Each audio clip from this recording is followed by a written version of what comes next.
bro's already starting with the slander. Teddy is not the GOAT. Get the fuck out of here, all right? Anyways, welcome.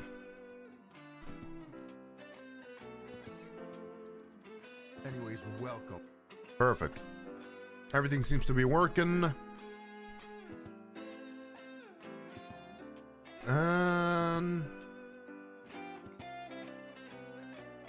Yeah, everything's good. All right, time to get my ass beat, as per usual, because I suck at fighting games. And we're gonna go with Aigis. Can't wait to see Aigis start blasting people with her fingers, because that's what she does. I want her to explain to me exactly why it is that Akihiko is shirtless now, by the way. I'm sorry. I had turned off my consciousness to test the new equipment installed on me. Yes, that's why we use the emergency channel. We've been asked to go into action. Who is this? This sounds from, is that Johnny Young Bosch? Almost sounds like a Dachi. Has something happened? We'll brief you on the details in transit. Also, regulations say that the member with the lowest serial number is in command. Currently, that's you. Lowest serial number? So other robots? I'm in command? Are you sure about this? After all, You're well suited for it, in my opinion. Understood.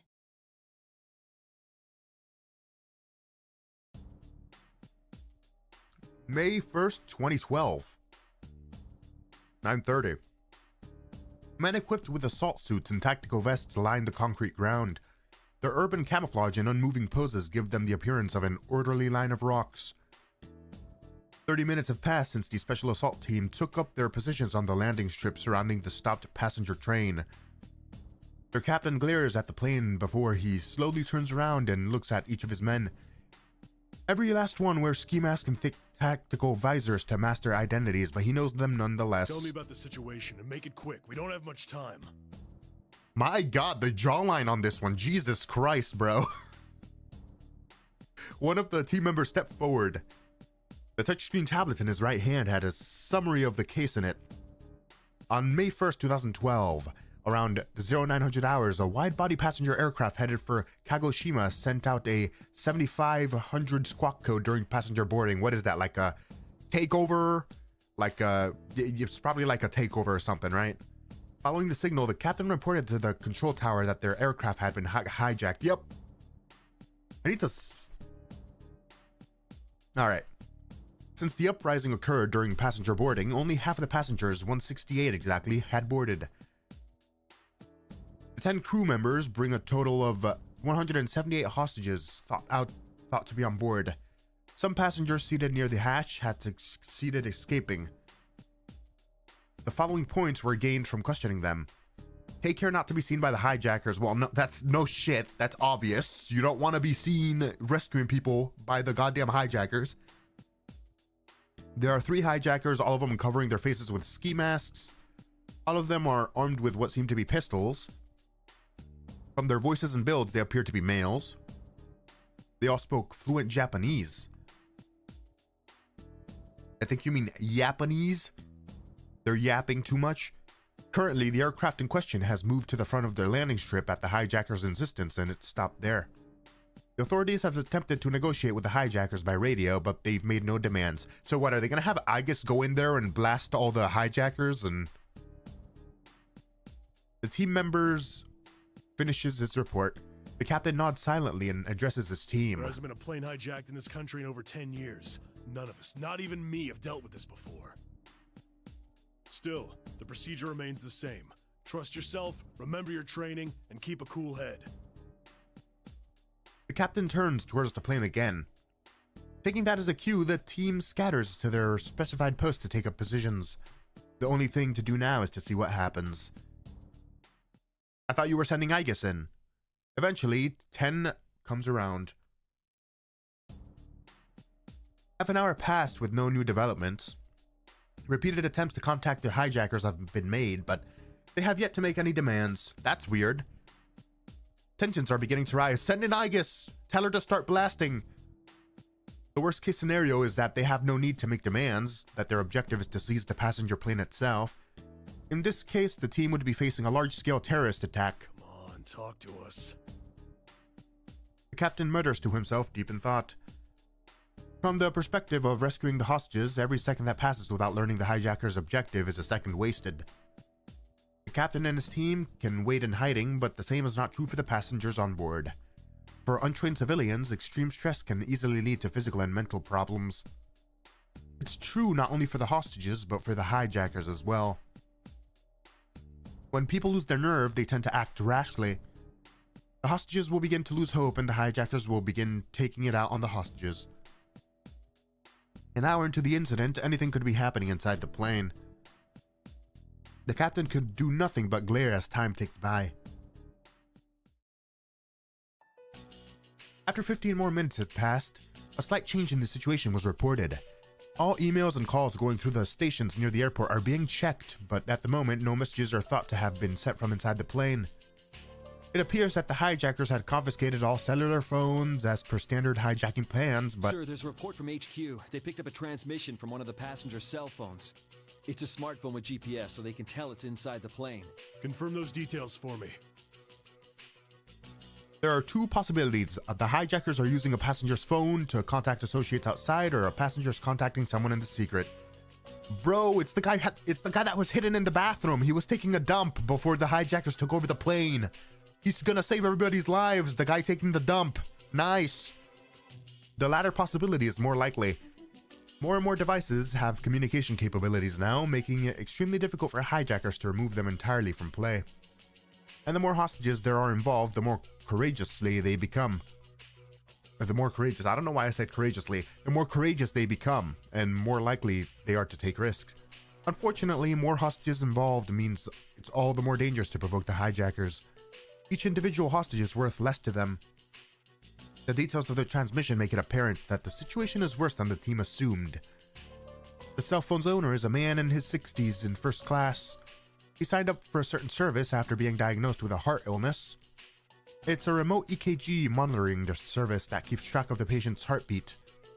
A scheduled message was automatically sent from the patient's cell phone.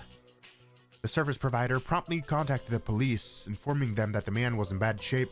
A man's life is at stake if we don't wrap this up within the hour. Looks like we can't stall for time. So what, his EKG is gonna stop working or something? Because he was supposed to be at a hospital by now?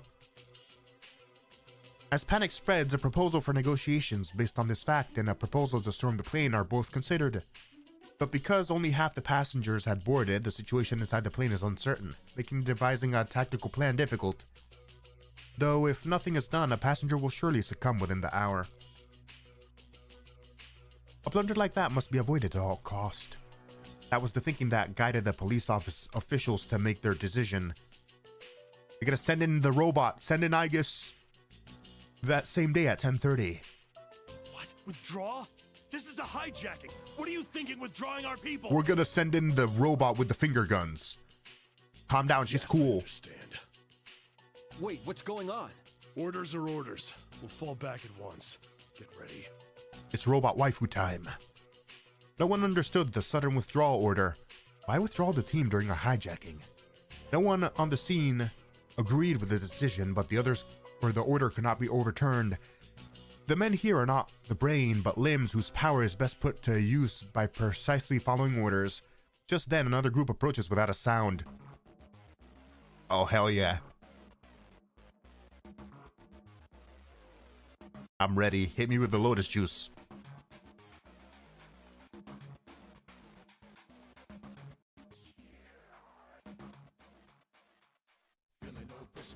Fuck yeah. Okay. Its members are dressed differently, in suits and tech trench coats, but all of them are wearing black and sunglasses. At a glance, it is clear that they are tall, well-built, and used to tough situations. With nearly 20 of them gathered in one place, they are imposing despite their silence. 20 suited people? They don't seem to be the airport personnel, but neither are they known to the police. But the captain senses that they're in the same line of work and approach. Who are you? His voice is laced with suspicion, but the man at the head of the group speaks dispassionately as if he'd heard nothing. The next half hour, we're in command of this scene. MIB? Like the Japanese FIB? Is that what this is? You didn't answer the question. Or Who's the Men in responsible Black, for I this? guess. The captain's tone unsuspiciously hardens. The group of men in black parts and one of their numbers in the rear steps forth. The captain can't stop himself from furrowing his brow. He can already sense the unrest spreading amongst his team who watches in silence. The one stepping forward looks like a 17 or 18-year-old girl. She's dressed in black and wears sunglasses like those around her, but her slender build is out of place. Her blonde hair stands out even more in contrast to her all-black outfit. Blonde hair. Is it Aigis? The girl walks a few more steps forward and removes her sunglasses. Yep, alright, lovely. Get in there, start blasting.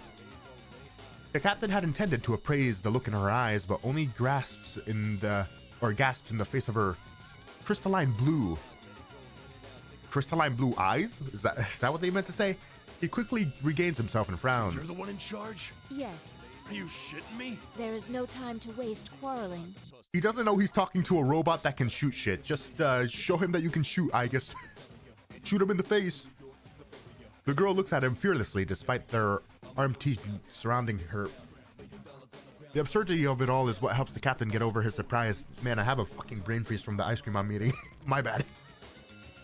Her age and appearance are more likely meaningless. She is clearly no ordinary girl. Are you not even gonna tell me who you're with? We're with C's. I cannot. So you expect me to hand over control of the scene to you without even telling me who the hell you are? Well, to be frank, you have orders. All you're there for is to follow orders, so shut the fuck up. To be quite honest with you, sir. I believe orders to withdraw have already been issued. Exactly. Her calm, sweet voice only irritates him. The captain closes the distance to the girl, and while he stops short of grabbing her suit, he glares into those blue eyes from only inches away.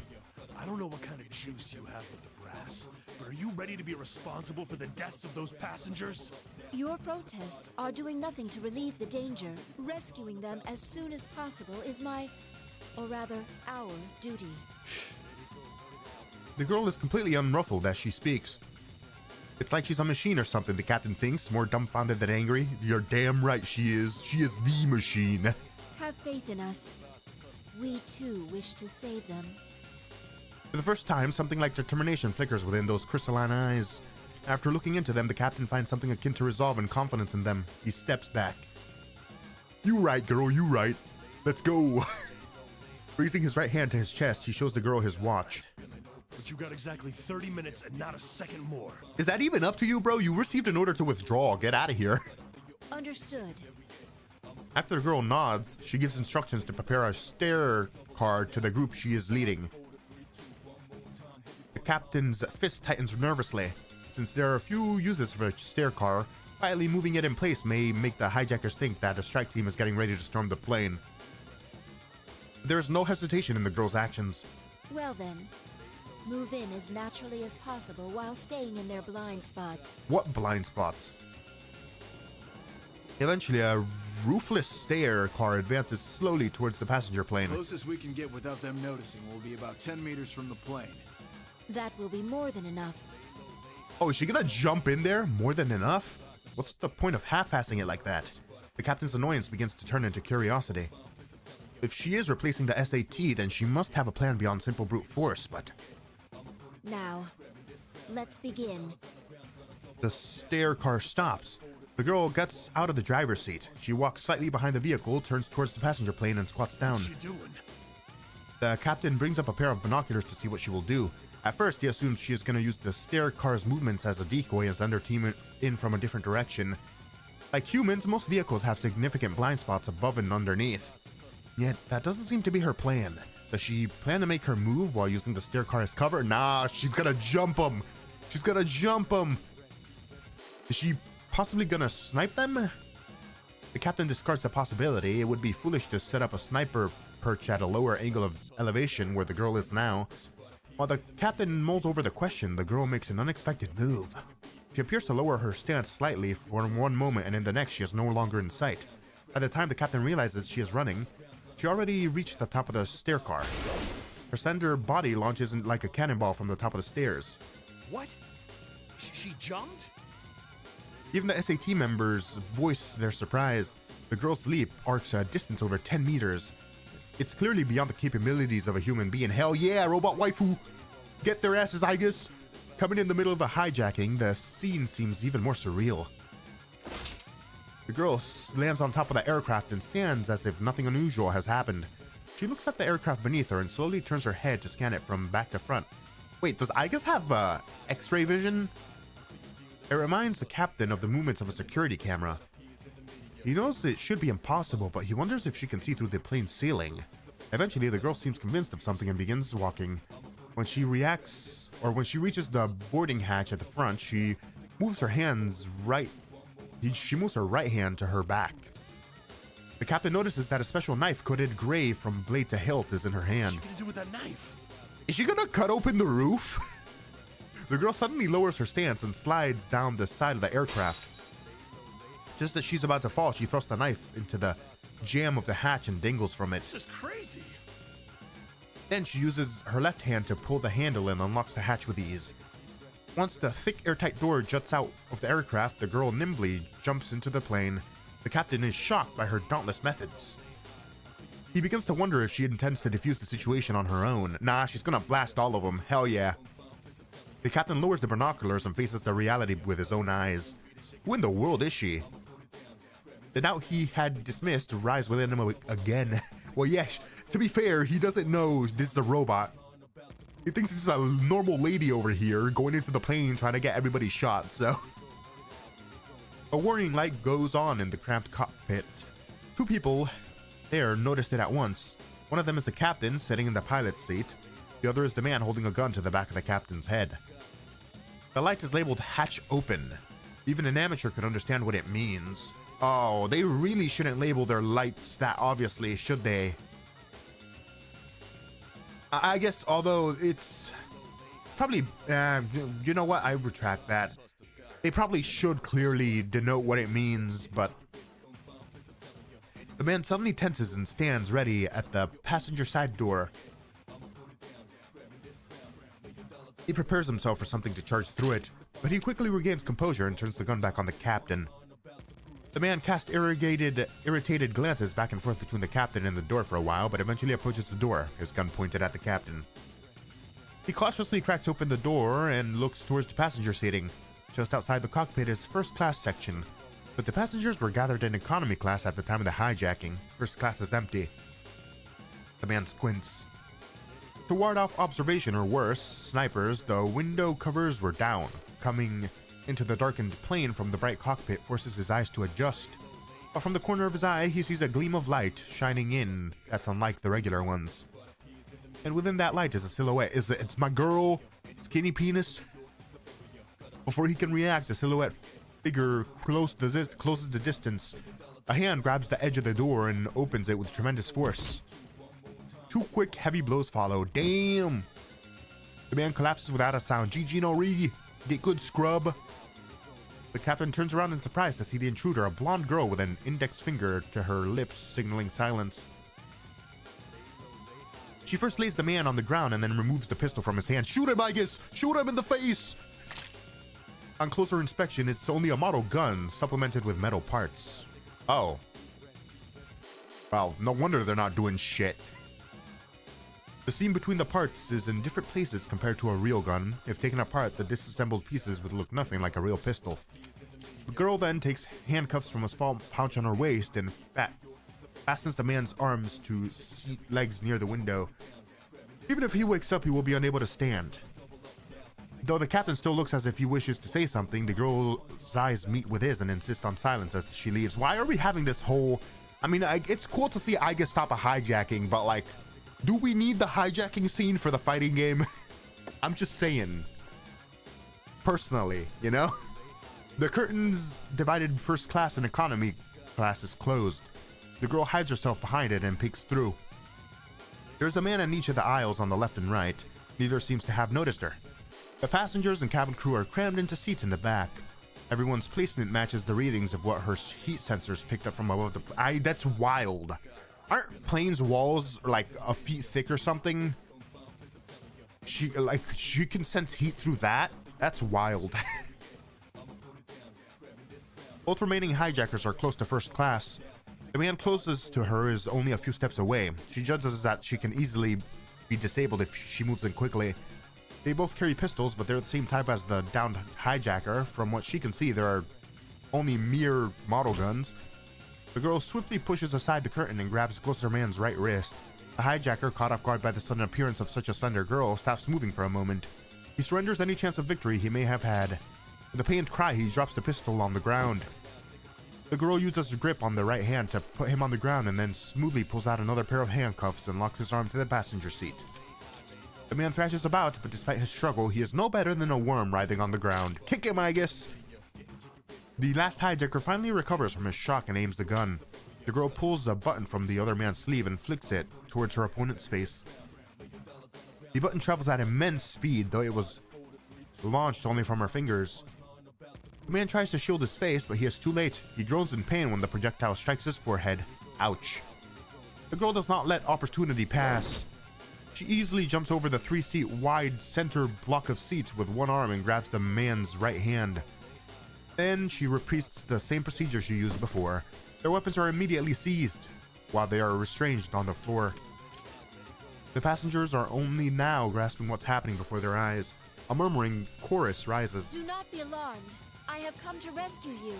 Your safety has not been secured yet, so please stay calm and remain in your seats. Shut the fuck up! She told you to stay calm. What the fuck are you doing? Don't cheer. Stay silent. Shut up. You're still hostages. You're Aigis' hostages now. There's sporadic applause as well, but there's a slight hysterical tinge to it in reaction to the tension of the situation. Excuse me. We were told someone requires medical assistance for their chronic heart illness. His name is... Just as the girl approaches the center of the plane, she senses a male passenger stand up from his seat. He is extremely calm and quiet as he does so. The girl belatedly picks up on the incongruity. All of the other passengers are nervous. It is then that she feels something hard press up against the back of her head. She knows without looking that it is the muzzle of a gun. Oh damn, a real one? The nearby passengers' cries of relief suddenly turn to I am screams. impressed with your judgment to stay hidden until an opportunity arose. That's actually kind of smart, keeping a hidden hijacker seated as one of the passengers. The girl is unperturbed as she continues to look straight ahead. The man stays silent and keeps the pistol pressed to her head. She knows there is no danger of being shot, but she is not yet sure that he was the only one hiding. Left with no choice, the girl accedes to his demands and moves forward. About 10 steps, another man stands up as expected. Ah, and you too. The man doesn't answer. He slowly approaches from the front. The girl is now sandwiched from the front and the back. At that moment, footsteps sound beyond the curtain leading into first class. The two culprits both react at once, but it is too late. Over 10 men in black rush in at once from beyond the curtain. When did they get here? While the girl had drawn the hijacker's attention with the scuffle, the stair car had closed in. Oh, cool. First, they pin down the man standing in front. The narrow passage gives the man behind her a short reprieve, but it doesn't last long. The moment he lowers his hand, gripping the pistol in order to escape, the girl grabs his wrist. So focused was he on the men who burst into the scene that he forgot that the threat was the girl that... whatever. He is immediately tripped and restrained once he falls on his back. The girl stands up and looks around. If there were any more hijackers inside the plane, this would be their last chance to make a stand. Yeah, I doubt any secret hijackers are gonna take the opportunity to stand up now with like 10 other people in here. Like, about to beat the crap out of them if they step up, so... No one rises from their seats. She glances towards the men in black and they nod back in acknowledgement. It seems the crisis has been averted.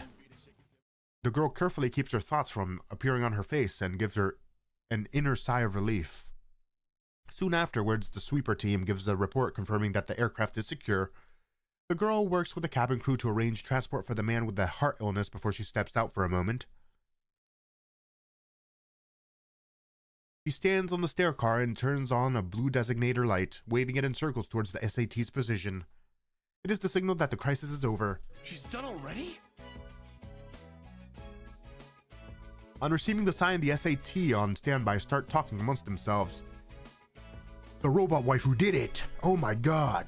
It hasn't even been 5 minutes. There should have been at least 3 hijackers. There were like 5. You know what they remind me of is those guys. Like Men in Black or something.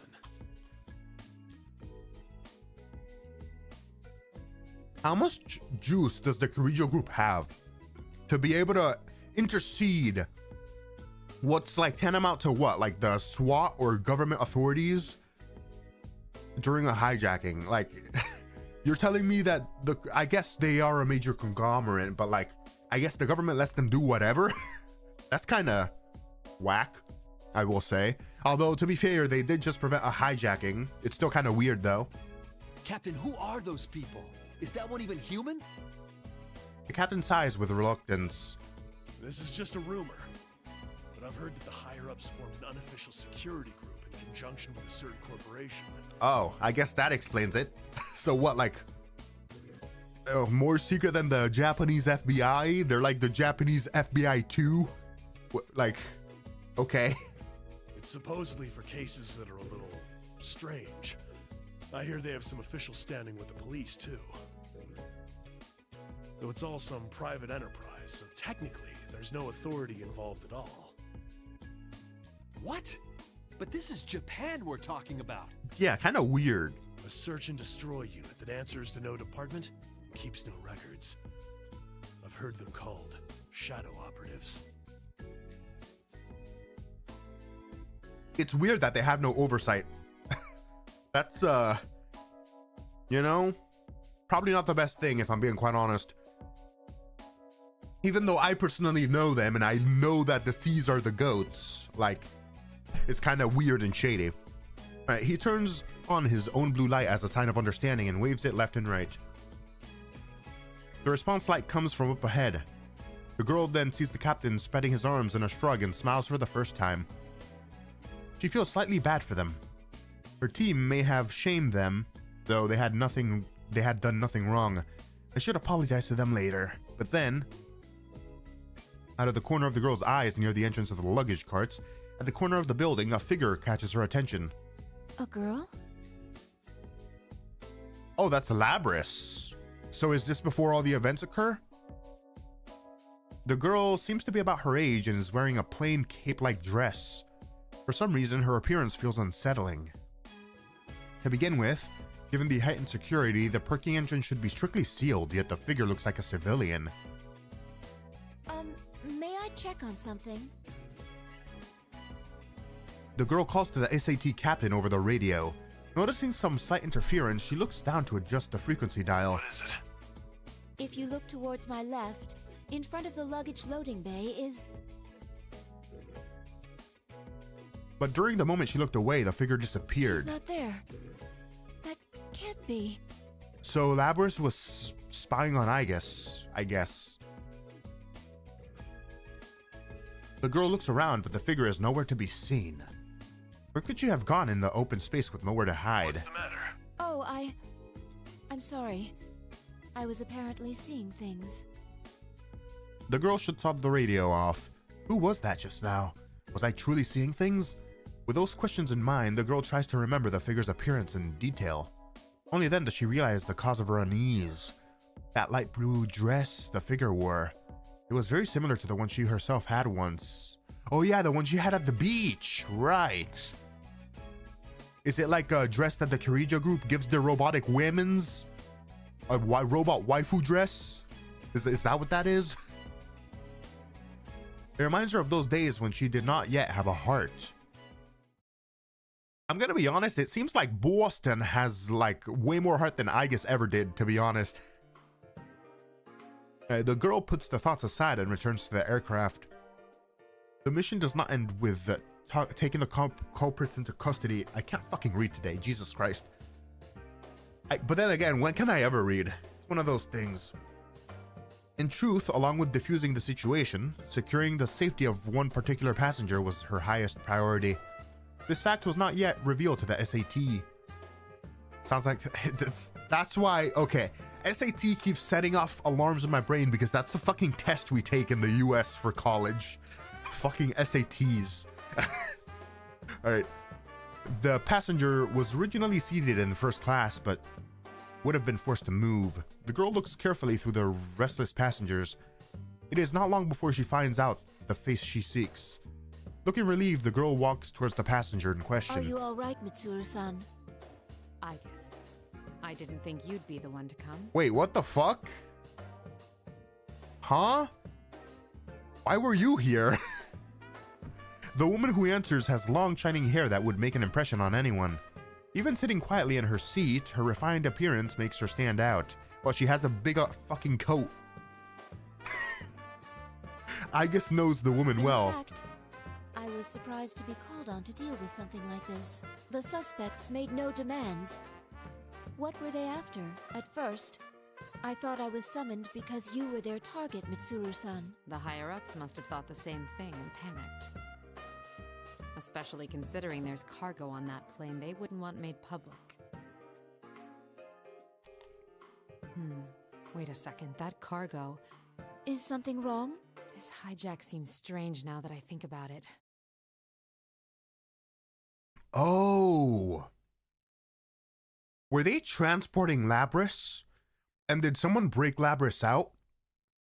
Is that why she was outside? And this is how they get on with their, like, chase after Labris or whatever? And this is why they thought that somebody stole her? Based on the other stories? That would seem to be the case, I guess. They made their move before takeoff, which is odd timing. And they forced the boarding announcement to be stopped. Why the fuck do you guys not have your own private planes? You're a fucking major conglomerate. Get your own fucking planes to transport your fucking robots, okay? I thought maybe it was their way of trying to pull it off with a small team. Are you saying that rather than a passenger, they were after that cargo? It's true that no one would consider the unloaded luggage during a hijacking. I guess I need you to check on my things. Though if I'm right, it's already too late. In response, Aigis instructs her team via radio to secure all the luggage transport routes. Moreover, she requested a search to ensure that no cargo had been taken. Even if you're right, why would they be interested in your belongings? My usual cargo wouldn't be worth hijacking a plane over. But I was carrying something... sensitive this time. Normally, if they wanted it, they'd have to bypass a Kirijo facility's security or attack the vehicle transporting it. But by doing it this way, they can divert the entire country's attention with a few model guns. Mitsuru smiles. Aigis can tell that she is impressed with their audacity despite herself. Mitsuru-san's cargo. Sensitive belongings for a vacation. I understand. Labris. Hijacking a plane out of a desperate desire for undergarments. This incident will surely go down in history. Okay, so Robot Waifu's got jokes now, I guess. Mitsuru's eyes bulge at the unexpected comment. You're jumping to conclusions. It's not sensitive in that way. Besides, my underwear is in this bag and that's it. Enough about underwear. He forces a cough and steers the conversation back on track. More accurately, my cargo Based. contained items from Ergo Research. Ergo Research. My trip to Kagoshima was partly vacation, but also to oversee their transferal to Yakushima. Why are you guys transporting your Ergo Research, aka Labris probably, on normal civilian aircraft? That's so dumb. Why would you do that? The official name of Ergo Research is the Kirijo Ergonomics Research Lab. Both Mitsuru and Aigis have many bitter memories associated with that name. A pall hangs in the air. Pal? Paul? What?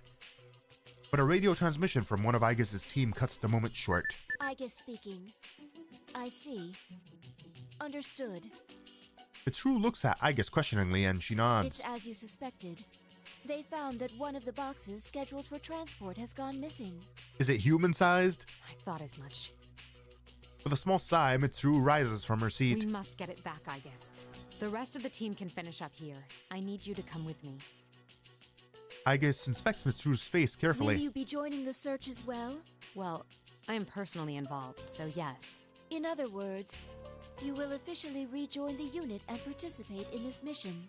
So is like this group of 20 MIBs, is this like the new C's? Is that what this is?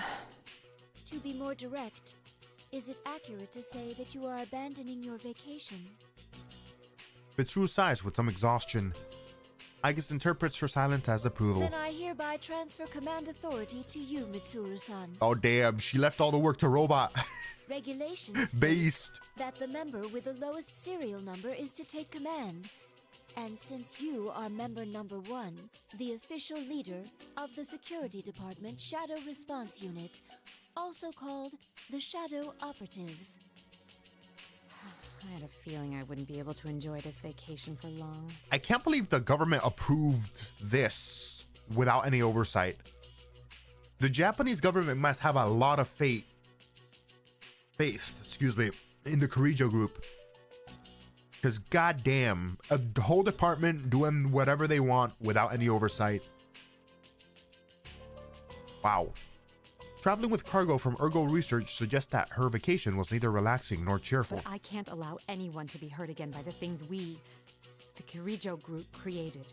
We'll get this cargo back at all costs. Yeah, that's 100% Labris. Mission or no mission, I'm making it a personal priority. Understood. Aigis answers loudly and snaps off the police salute that she's finally gotten the hang of. I am Aigis. My official name is 7th Generation Anti-Shadow Suppression Weapon. As my name implies, I am not human. I am a humanoid weapon, essentially a robot. Though with the right clothes, a surprising number of people cannot tell the difference. I was created in a research lab owned by one of the world's foremost conglomerates, the Kirijo Group. I was made to exterminate a certain enemy. They are called shadows, monsters born from people's repressed emotions, granted dark life. Shadows can only be defeated by those with special powers called personas. One's persona is said to be the power to wield the shadow within. There are two sides of the same coin. Though one cannot have a persona if they do not have a heart. I was given a mind to artificially develop a persona and a body close to that of a human, so that my mind could maintain a personality. A heart designed for battle, a body designed for battle. I did endure some suffering because of my original purpose, but I now have a place where I belong, somewhere I can make full, beneficial use of my powers. That is the Security Department Shadow Response Unit. Our nickname is the Shadow Operatives.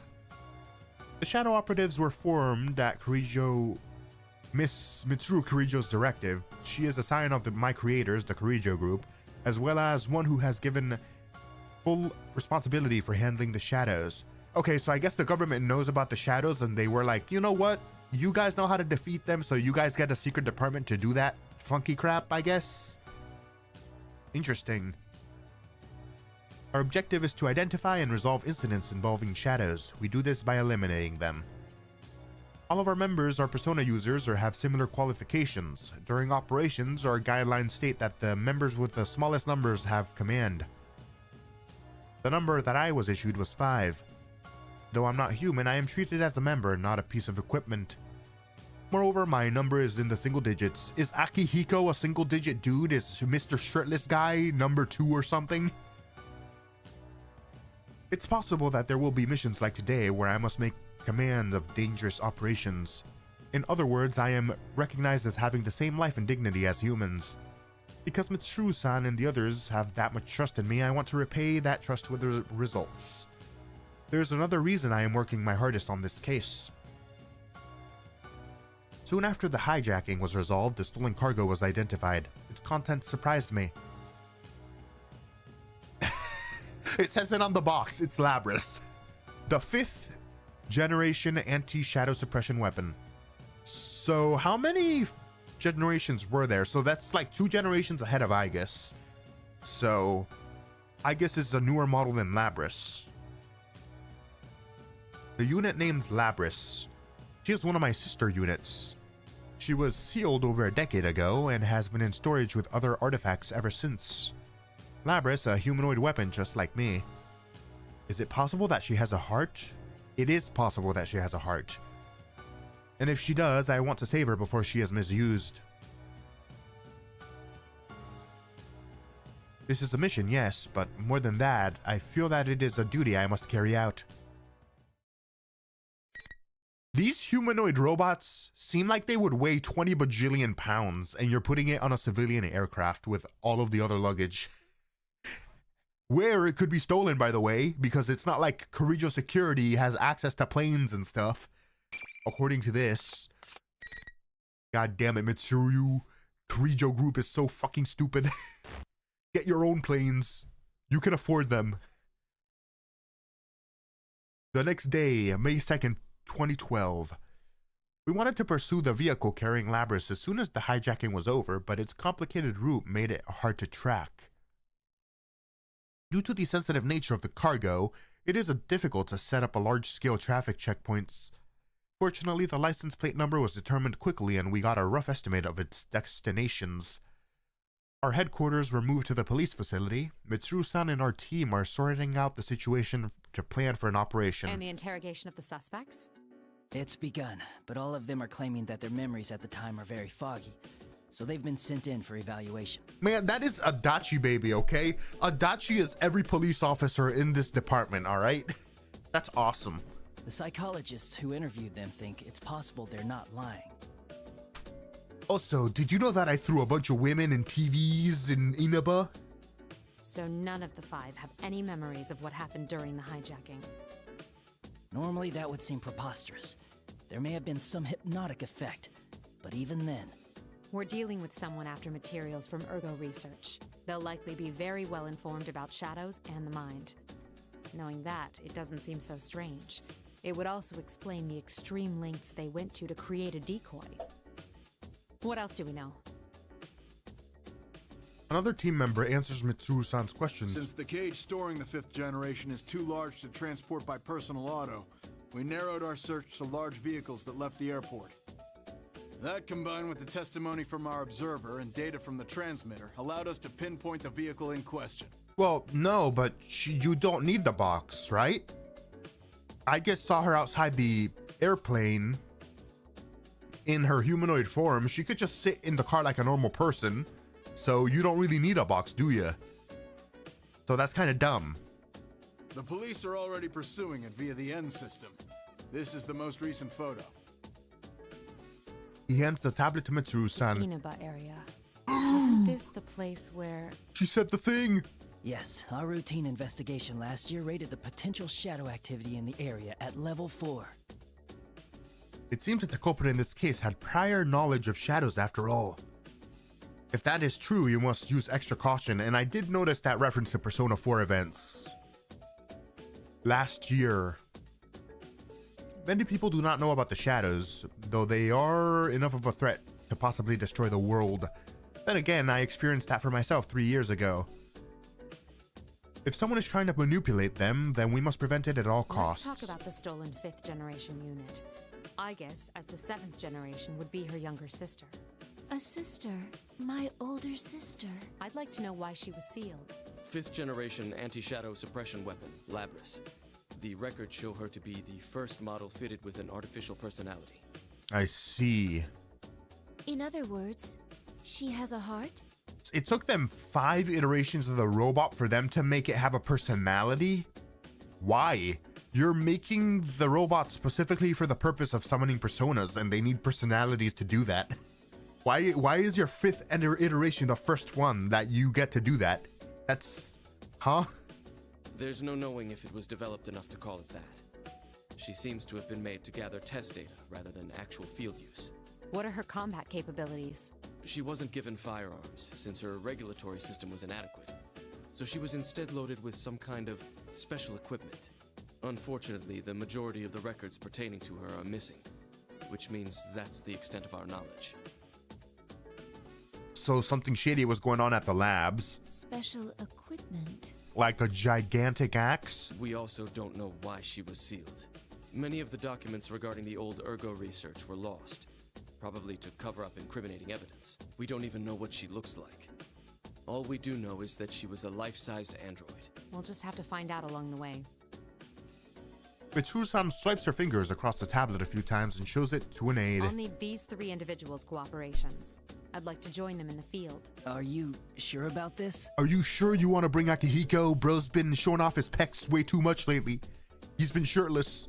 That's like public indecency. Are you sure you want to bring him along, Mitsuru-san? Try not to make a scene when fetching them. Not all of them are part of our organization. The aide nods his assent and returns to his station. That sentence doesn't make sense to me. Mitsuru-san then turns her gaze on me. Aigis, Frankly, I think we can assume that there'll be combat involved. Will you be alright with that? Though Mitsuru-san doesn't say it out loud, I understand what she means. Our highest priority in this operation is to stop the culprit and mitigate any associated danger. Not only to Labris, or not only to rescue Labris. Of course, we will strive to accomplish both, but in the worst case scenario, we must consider the option of destroying Labris. Destroying a sister unit, it will be a painful experience if she too has a heart. I thank you for your concern, but I'll be fine. I will do my duty. You can't destroy Boston. Mitsuru-san says nothing more and silently nods. Once we can confirm our target is headed to Inaba, we'll depart at once.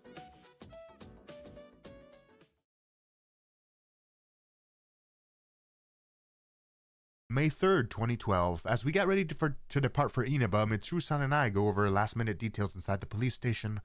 Mitsuru-san is absorbed with issuing instructions over the cell phone she is holding. I wonder how they get into the TV world. Because they don't know about TVs, right? Their thing was a completely different thing. Alright, pessimism seeps into my heart as I wait. I begin muttering to myself.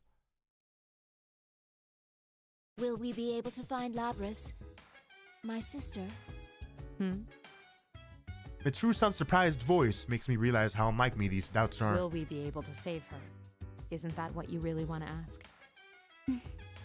Don't worry. As I mentioned to Akihiko, fighting Labris is not our priority. The reason I formed this shadow operative team is to save lives. We will find her, whatever it takes, and bring her back. We can do this. Yes. I'm sorry to be so pessimistic. Those feelings you have for Labris, you should tell her when you see her. I will. What feelings? You don't know her. You've never seen her before. I guess she feels close to her because she's a sister unit? Alright, friends bound by trust are irreplaceable indeed. I hope that Labris will become one as well. Eventually, the preparations are made and our limousine departs on its journey to Inaba. How are you guys gonna get into the TV? That evening, we are in Inaba now and traveling down a midtown street. Though it's called Midtown, it's very different from an urban environment. It's a quiet, rustic road. The vehicle we are targeting is easily discovered. The transmitter that was attached to it when it left the airport is, luckily for us, still active. But the vehicle has been abandoned and the cargo is gone as well. To trace it further, we must learn why the culprit came here. Specifically, we need to know the details of what happened last year. Though this was already assumed, so we have a plan. Mitsuru-san orders the driver to park nearby. However, this poses an unexpected problem. Our vehicle is a long black 8-door limousine. It'll stand out in this countryside town no matter where it's parked. God damn! Mitsuru-san, our activities are supposed to be undercover, correct? That's so fancy. Not as fancy as Igor's limousine in Persona 4 though. Get good, scrubs. GG Nori. Kirijo Group's got nothing on Long-Nosed Man. Yes. Get fucked. For undercover missions, it will be necessary to keep all personnel and vehicles from being noticed. Right. Mitsuru-san, may I say something that I've been meaning to say for a while now? No. Understood. All I told them was to give us a car with enough space. Wherever we go, people peer into the windows out of curiosity. We avoid the public eye as much as possible and finally park in what looks like a site for the vehicle disposal on the outskirts of town. Our contact has arrived. I then notice a middle-aged man in a gray suit standing outside of the window. Is it Dojima? Daddy Dojima? I recognize his face. He is one of the 3 collaborators Mitsuru-san contacted before our departure. I scoot over to the door and open the window. My. This was not our designated meeting area, yet he has discovered us. Suddenly, something not unlike exasperation or disappointment appears on his face. You want to know how I did it? Is that Homeboy? Is that Kurosawa? A cough interrupts We us. appreciate your cooperation, Detective Kurosawa. Fuck yeah, bro. He got promoted. That's what I'm talking about. Mitsuru-san gets out of the vehicle and slightly bows. 3 years ago, when we were still fighting shadows in secret, Detective Kurosawa worked as a police station at a nearby police box. He believed that our intentions were good and supplied us with certain conveniences under the table. His job made this risky, but he always acted on behalf of what he believed to be just. He said this many times while supporting us in secret. He is a strong man, one who always acts on his belief. But now our organization has a government sanction. He can now cooperate with us without being considered a dissident. In fact, now that Kurosawa-san's prior actions are justified, he's been promoted for his expertise. I have heard that he is now a plainclothes detective working at a central precinct. Long time no see, miss. And Aigis, was it? Fully deserved, by the way. Hell yeah, Kurosawa. Get that bag. Indeed. It has been a while. So, did he make a TV for them to go into the TV world? Kurosawa-san fixes his eyes on Mitsuru-san and me. It is faintly awkward. We are both dressed for combat, and I am not wearing any clothes to cover my true form. Oh, sorry for staring. A humanoid weapon. I was skeptical when I heard, but seeing you in person doesn't leave any room for doubt. I'm sorry that I kept it hidden back then. It's alright. It would have caused more of a headache if you'd gone around looking like that. Hearing him say that, I cannot help but smile. Seeing you laugh like that makes it harder to believe you're a machine. I shouldn't make you stand while we talk. Please, get in. Sorry. I haven't seen you in a while, so I had a lot to say. Mitsuru-san asked Kurosawa to collect information on the serial murder case that occurred in this town last year, when background investigations were carried across Japan at the end of 2011. This region showed high readings of shadow activity. But although it was investigated, there were no effects apart from the slightly unnatural weather. Then again, what if something happened that was just too hard to detect? No, you bet your ass something happened. We fought a giant eyeball and a god. Mitsuru-san suspects that the serial murder case was related to these shadows and asks Kurosawa to have the local police force share their reports. We could have requested them directly, but what we wanted would not be surface information found in the investigation records. There are limits to what an unofficial unit cloaked by authority can do with a direct request. I found out quite a bit regarding the case you had me look into. First, I reviewed the report on the incidents from last year. One of the suspects mentioned the word persona. I locked cases with Mitsuru-san. So what went on here last year? It's probably related, but I wasn't done there. Parts of this guy's testimony were even more outlandish. If you can take what's in the record at face value, it seems persona users can enter TVs within the Inaba region. Are persona powers region locked? Like, in a region you can invade TVs, but in another region that doesn't work? You're telling me persona powers are region locked? Or I guess maybe because a specific amount of people got their powers from Izanami, they can go inside TVs because she gave them the power to do that for that express purpose. But then, obviously, that's not true because I'm assuming C's can also get into the TVs, so... Enter TVs? What does that mean? Just what it sounds like. You physically stick your body into the screen and go inside. He claimed there was another world in the TV, and dropping people inside it was the method behind last year's murders. This all sounds rather absurd. I'm surprised it was included in the police report. Your face is absurd. Also, it's not any more absurd than having a secret hour in between midnight and the next day, and then having spoopy shadow monsters with a gigantic tower. It's not more weird than that, to be quite honest. I got in touch with the detective in charge at the time and said the same thing. Apparently the report was filed by a young partner of his at the time. He'd entertained the wildest testimonies like this one. He sounds like quite the oddball. If this was what really went on, the police would have had no chance cracking it. But that Detective Dojima is one shrewd guy. Oh yeah, Even Daddy with all the Dojima. supernatural hocus-pocus surrounding the case, he caught the culprit. Kurosawa sighs. He seems to be tired. That's all I have for you right now. I should be going. I doubt either of us has time to reminisce over the old days. It's funny though. I thought the fighting was over, but you guys surprise me every time I see you. Thank you very much, Officer Kurosawa.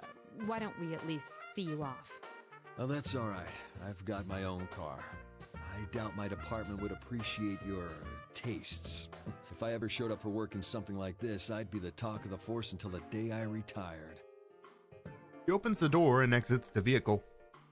He gives a short farewell and leaves without turning back. Mitsuru-san, this could be bad. Our sense of social aptitude is in question.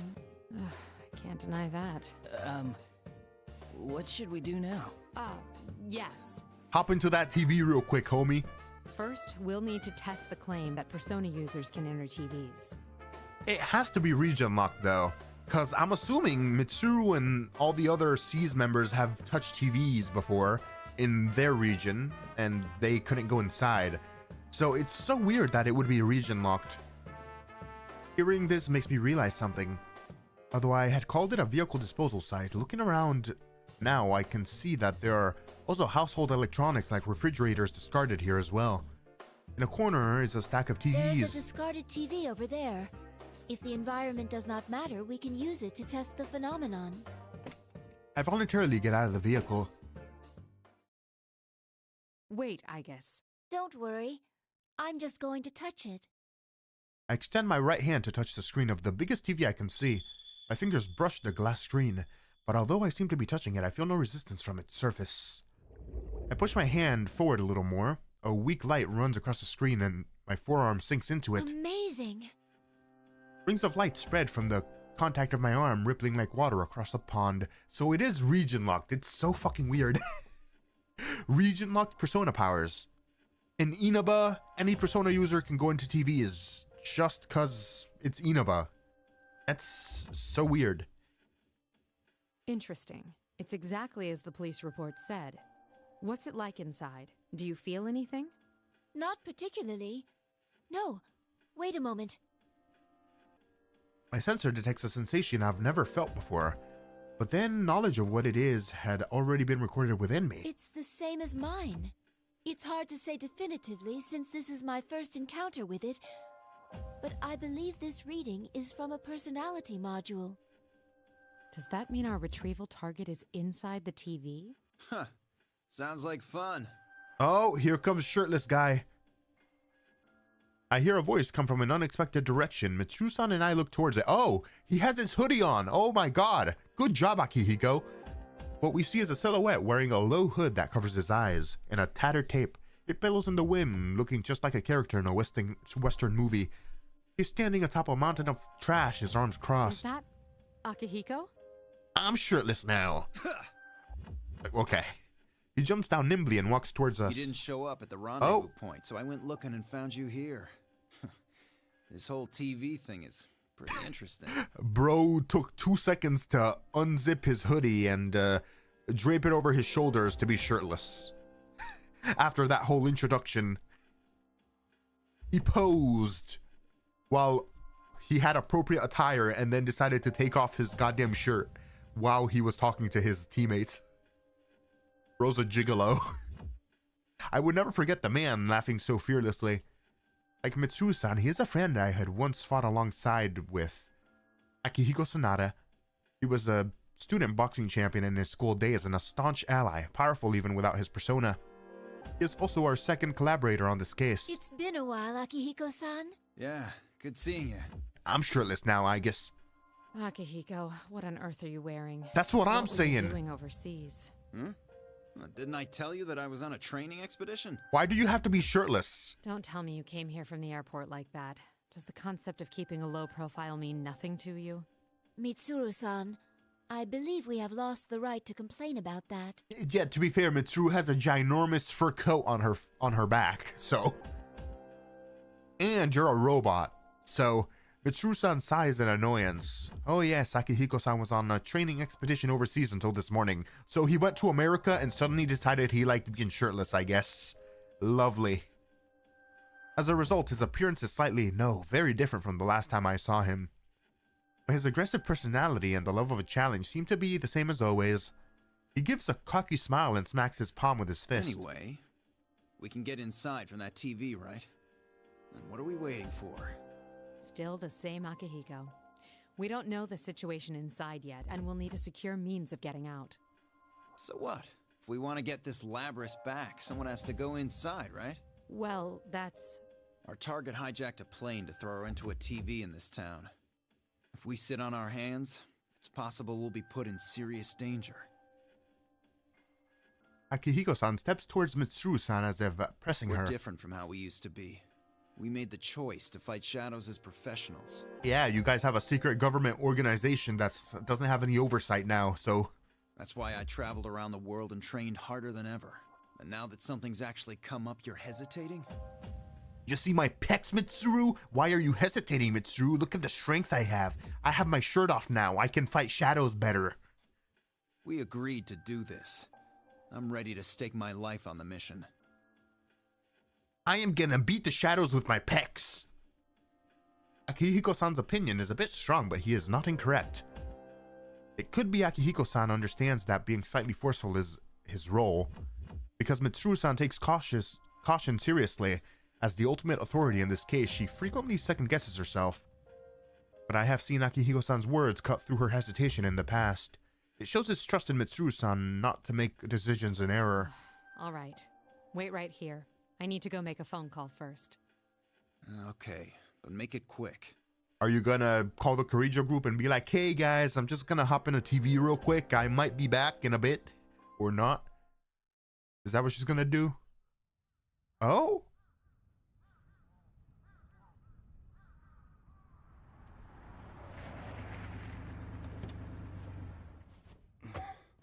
The other members will wait here in the car. Yeah. If we all barge in and something happens, they'll be devastated. What's up, Galactic Corgi? Now that you mention it, at least one of us should be staying behind as well. Leave the I am shirtless not guy. staying. Oh.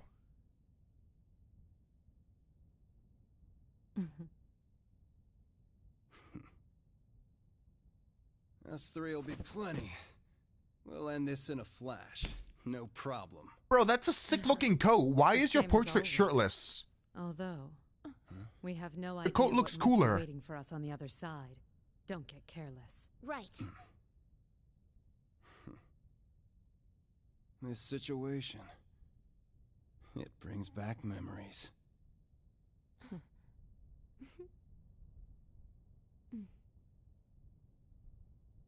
Ready! He always has the coat on? Not in his portrait, he doesn't. His portrait has his coat hanging off the back of him for some reason. In fights? Oh, interesting. Why the hell is his portrait like that? I don't get it. That's so dumb. Is that Naoto? Why enter the TV? Damn, she's on the case already. Oh yeah. Get her ass, Naoto.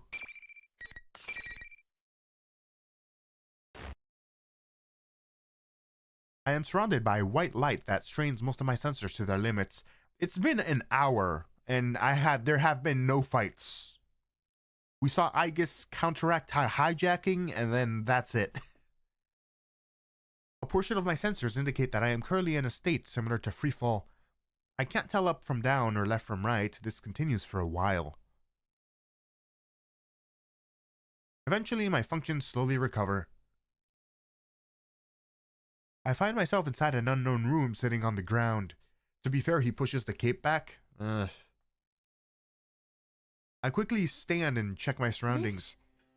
Is this the music room of a school? I can see a music stand, a grand piano, a blackboard, and portraits. There is an air of over-exaggerated theatrics to it, but I may not be far from the truth. Is this the world inside the TV? After the surreality of I've never seen that word used like that before. After the surreality of entering a TV screen, this comes as quite a surprise. No sign of Mitsuru-san or Akihiko-san. Did they land elsewhere? Like, he lets it hang normally, but when he's got a punch, he pushes it back. Oh. Interesting. I'll have to see that. So General much Teddy? noise. I can't contact anyone like this. I attempt to use my communicator, but there is no response. This looks like an ordinary classroom, but it has an alarming amount of radio interference. This looks like a regular classroom to you? A piano surrounded by shoes, creepy portraits on the wall, cop tape on the walls as well, a bunch of portraits of Teddy. That's a normal classroom to you, Aigis? Did you learn nothing from your time in a classroom? What? They don't animate it because it's mostly sporadic or static sprites. Gotcha. When I concentrate my senses again, I detect a bizarre disturbance from the entire area that is unlike normal buildings. This may be another world after all. In any case, I must join up with Mitsuru-san and Akihiko-san. But just as I begin to make plans to do so, the monitor hanging from the ceiling switches on. What appears on it is, how to describe it, a bizarre figure that looks like a living costume. Teddy! General Teddy. Fake Teddy. I spy an unknown yet bewitching babe. That's Shadow Labris, so she's over here calling her sister hot. That's Alabama shit. How unexpected! Unexpected! You good?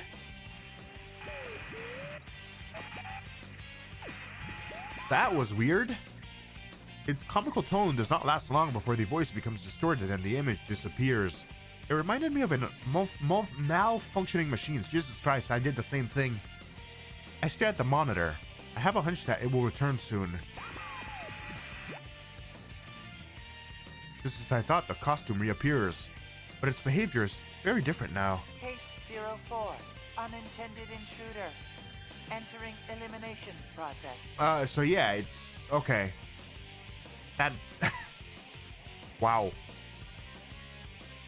Interesting. So... Labris' shadow sees Aigis, her sister unit, and she's like... let me stutter real quick and then turn on annihilation mode. It's kind of cool.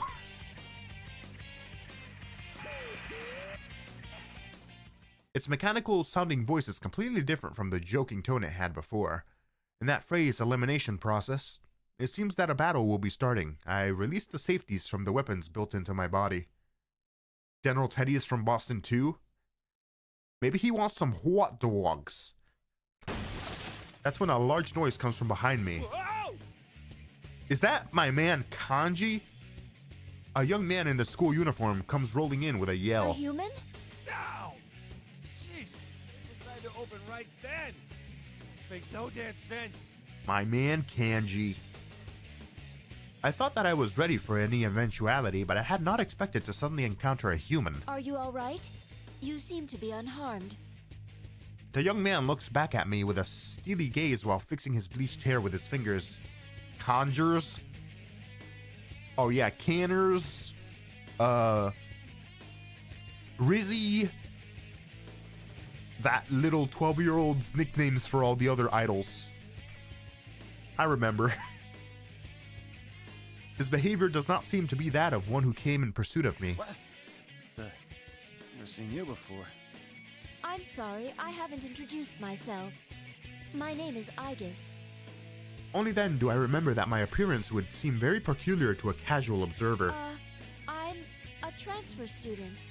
I have blue eyes, blonde hair. You're not fooling everyone. He can literally see your robot arms. Gatling cannon. Huh? I'm sorry, forget what I said. In the past, that prepared explanation for students has been effective, but no longer. Ah, yes, the typical stuff that students carry. Their calculator, their notebooks, their Gatling cannons that fit in their backpacks, you know, the usual. It's fancy armor? Sure it is. Okay. Anyways, I'm Kanji Tatsumi. This mean you're my next opponent? Opponent? What do you mean? What do I mean? I'm talking about a scrap! You mean a fight? But we have only met Tatsumi-san. Actually, where are we? Enough blabbering, you machine! With a yell, he slams the folding chair in his hands on the ground. A cold, dull, metallic sound echoes and eliminates any possibility for talking this over. A fake girl like you doing calling me by my name! I go quiet. A fake girl. I understand how I might elicit such a reaction, but there is pain in my chest. Though I cannot help but smile at how instinctively I reacted that way. It seems that I've become more human-like than I knew. Worried I might have to go up against my senpai, but I ain't gonna hold back against a robot like you. Now, the thing is, Kanji would be the type to say this shit talk, but I don't think he's that cruel, to be quite honest. I think this might be one of those situations where the place is maybe having Aigis hear what she doesn't like. Yeah, Kanji's like, yeah, fuck that AI shit. But then again, this feels like something that Kanji might say, to be quite honest. Thinking with a calm mind, I noticed a small incongruity in his attitude. When he first saw me, he seemed unsure and claimed that he had not seen me before. Yet, though he knows now that I am a machine, he doesn't seem particularly surprised. Aren't those two things contradictory? Yeah, it's okay. The place is doing the thing. I focus my sensors once more and enhance the gain on my sensors. I detect a faint interference. Because it had appeared uniformly across all my sensors, I hadn't been aware of it. What is this? Not gonna do anything. I'll make the first move. Kake Mikazuchi! A persona? Light flickers intermittently. Could that be electricity? A thick barrel-like arm charged with voltage approaches from above. I jump back and narrowly escape a crushing blow. Nice dodge. Looks like you got at least a little bit of fight in you. A persona user, I was careless. I should have expected that possibility since I encountered him inside the TV. I do not know the procedure for attacking a human, but if he's a persona user, I must defend myself with the usual armaments. There is no avoiding this fight. I cannot fall here. He's a persona user. It's time to take out the GAT. AK-47. Kanji's forehead goes crazy in this. His hairline is fucked. I mean, bro's stressing, you know? He's stressing. That's just what happens. Alright, let's see if I remember how to fight. Finally. Alright, let's try out Aigis' moves. The hell?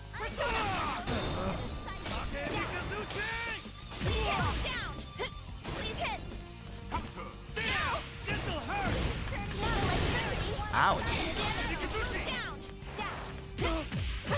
That's nothing.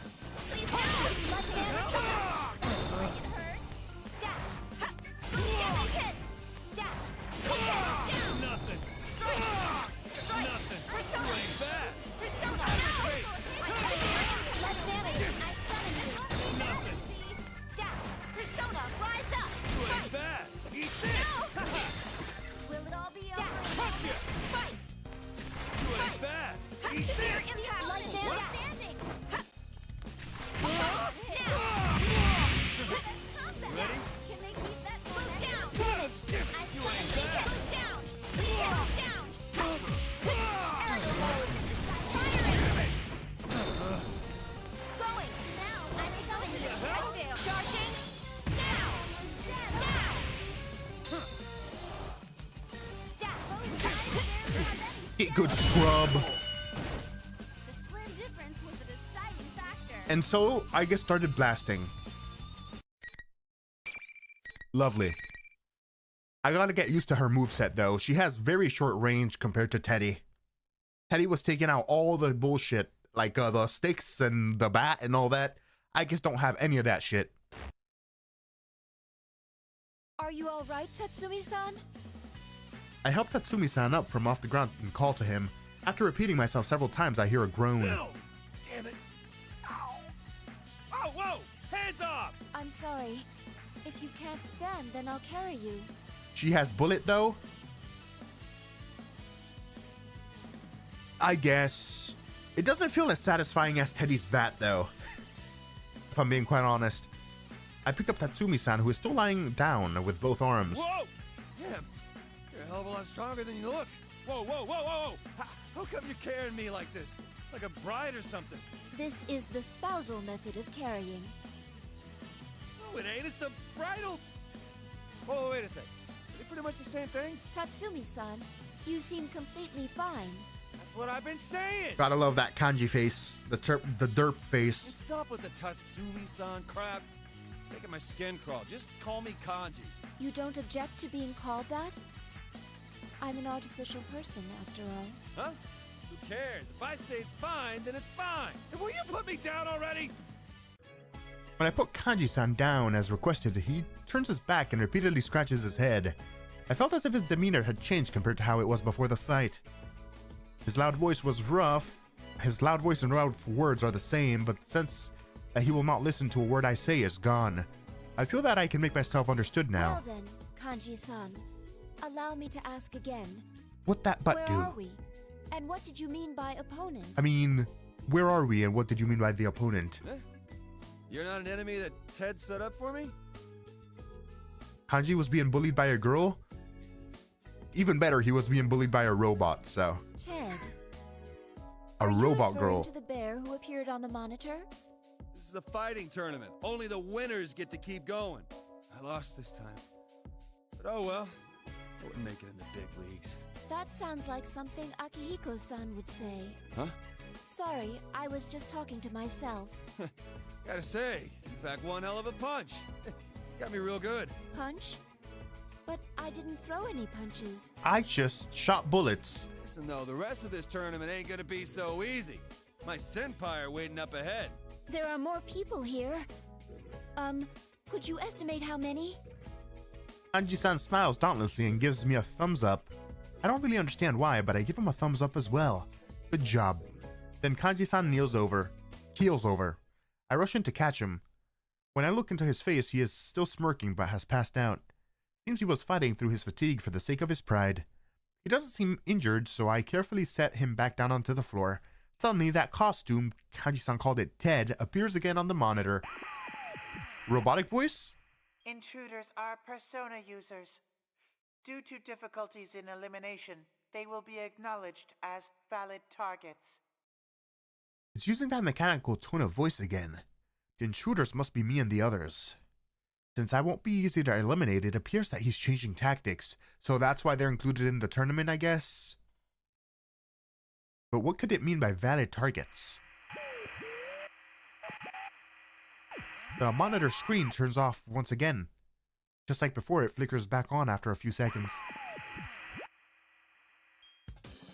It's the same face as before, but a completely different attitude. Woohoo! What a fox! Keen to join in on our fun? I'm A-okay with that if you're up for a little fighting. I'll wait for you in the next arena up ahead. The music kicked in too. This is more how he sounded at the beginning. He's gone back to normal, or at least recovered from that abnormality. Oh, silly me. If you're cutting in, you don't know who I am. I am General Teddy. Remember that name well.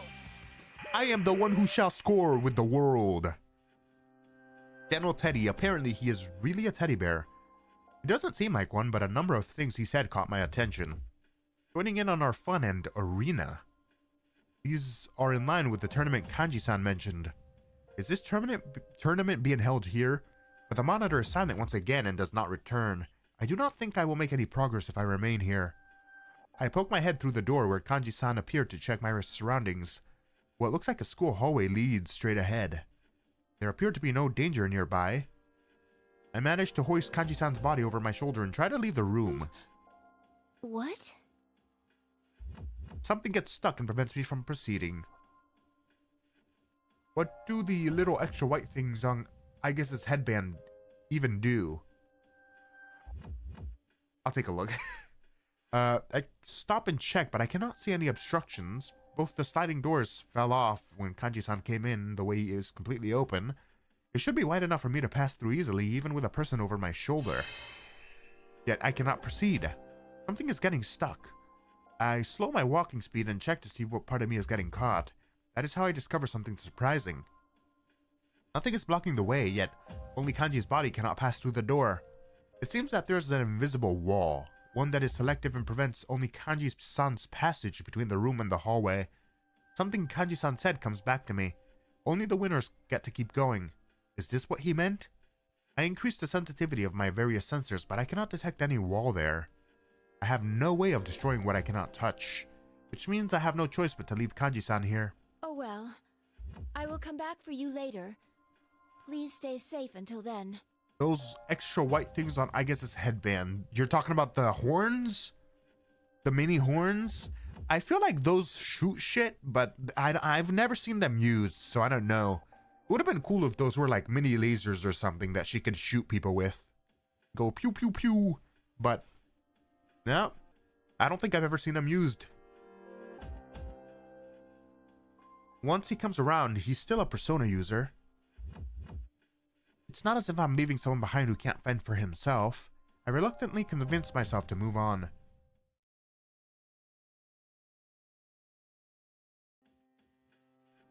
Aigis has tiny guns in her head? Maybe. I don't know. It looks weird. But I mean, that's the only thing I can think of. While moving down the hallway, my sensors continue to pick up disturbances from everything in the school. It all looks so normal, though. I mean, she didn't have those before, so they added them for some reason. Oh yeah, she did not have those before, huh? I don't know. It's weird. There's a line of glass windows on the wall. Outside is a field view within the ground that I am walking on. I seem to be on the first floor of the building. Eventually, I reach a doorway and cautiously venture inside or outside. There is barely any difference in temperature or atmospheric composition compared to the real world. But the lack of wind is unnatural, and there are other discrepancies between there and here. I turn around and inspect the building's exterior. This is indeed a school. I walk along the wall and go around the building. Soon I reach what seems to be the main gate. I turn towards the school building once again and come to a realization. I recognize this place. I have seen a photo from this angle in the preparation material. As I recall, this is a high school in Inaba. To make sure, I step past the school gate and check the nameplate. The name engraved on the gate's pillar is Yasogami High School. I cross-reference the name with a map of the area and find a match. This is confusing. A real-world location has been completely recreated inside the TV. Why is it structured like nesting boxes? Just then, I sense something move in the corner of my vision. I quickly turn to view it head-on. It is a uniformed girl. She is running straight through in the opposite direction of the field. Is she a student? No, this is not a real school. Could she be one of those senpai Kanji was speaking of? But a moment's thought highlights an important detail. Her pale skin and hair color. What? There can be no mistake. It's the girl I saw for a moment at the airport after the hijacking, so it's Boston. Alright, I guess this design was changed a bit more than it seems. Yeah. I immediately chased after her. But the girl is much faster than I anticipated, and I cannot close the distance. I release a portion of my foot's speed limiters and finally get close. I am able to grasp her right arm from behind. Huh? The girl stops and turns around. There is surprise on her face, and she stares in wide-eyed wonder at my form. Though I am surprised myself. The instant I take her hand, a flash of intuition charges through me like electricity. She's Naruto running at her. I mean, to be fair, I would be running away from her too if someone was Naruto running at me. This girl is Labris. I am unaccountably convinced. Who are you? That's one funny looking costume you've got on. And I'm from Boston. Oh, well, Oh, of course. You're mixed up in this racket too, aren't you? Racket? Does she mean the tournament? No, I am not in this tournament of my own free will. Really? Then you mind letting me go? I'm the student council president. I can't be letting people run wild at this school. Student council president? Didn't I tell you to let me go? Are you trying to get in the way of my work here? Are you trying to get in the way of me getting my hot dogs? The girl looks at me with an irritated expression. How strange, she speaks as if she's really leading an ordinary life here at school. If she was aware that she was inside a TV, would she say such things to me? If you happen to know, could you please tell me what sort of place this is? Huh? It's the first floor of the classroom building. Can't you tell? Huh? Is it possible that you don't recall entering a TV? A TV? Listen, I don't know what you're talking about, but I'm kind of in a hurry here. Can I go now? Before you do, please tell me something. Who are you? Who? What'd you stop me for if you didn't even know? I just told you. I'm the student council president. My name is Boston. What hole have you been hiding in? The elections were just last week. Are we done now? Because I got places to be. Girl ends the conversation sternly and shakes off my hand and runs away again. Why would you let her leave? Isn't that your whole objective? You literally prolonged the issue by letting her leave. Why didn't you stop her? I don't get it. In an instant, she had disappeared into the school building. Please, wait. Why'd you let go of her? That was dumb. I go after her, but just as I enter the hallway and round the first bend, something blocks my path. But I can't see what it is at all. I can't see it, yet when I reach out my hand, I can feel it. I think I know what this is. That wall again. The invisible wall that prevented Kanji-san's passage. It's most likely the same thing. Once again, I am surprised. I can touch it, yet my sensors detect nothing. And it's much stronger than I had imagined. It repels even gunfire, physical strikes are nothing. I attempt various methods to destroy it, but before I can, the girl disappears from my view. It seems I am forced to try a different route. I consider the situation once more. Why did she let go of her? Well, you see, the story of the video game has to happen. True! Was that girl truly Labris? There are too many factors now indicating otherwise. Her appearance and the feel of her arm, when I grasped it a moment ago, both are strong signs that she is human. What? Okay. If she is entirely artificial, then she could not be part of an older generation of models than myself. Her speaking voice and behavior were both also indicative of human patterns. According to the records of Labris's development, she was sealed away soon after. Even I stumble with natural human speech. She could not have become that proficient in such a short amount of time. Maybe she's just a party girl. She's Boston, so she has special powers. So she's not a machine, but she's a human. So she cannot be Labris. Usually I would not hesitate to make such a judgment based on the available data. Yet I still cannot shake the feeling that she may be Labris. That intuition I felt earlier, what caused it? This case remains murky. I feel as if my senses are being muffled by a thin cloth. But I cannot leave her be. Even if she is not Labris, that fact itself means she's in danger. I quickly look for an alternate route.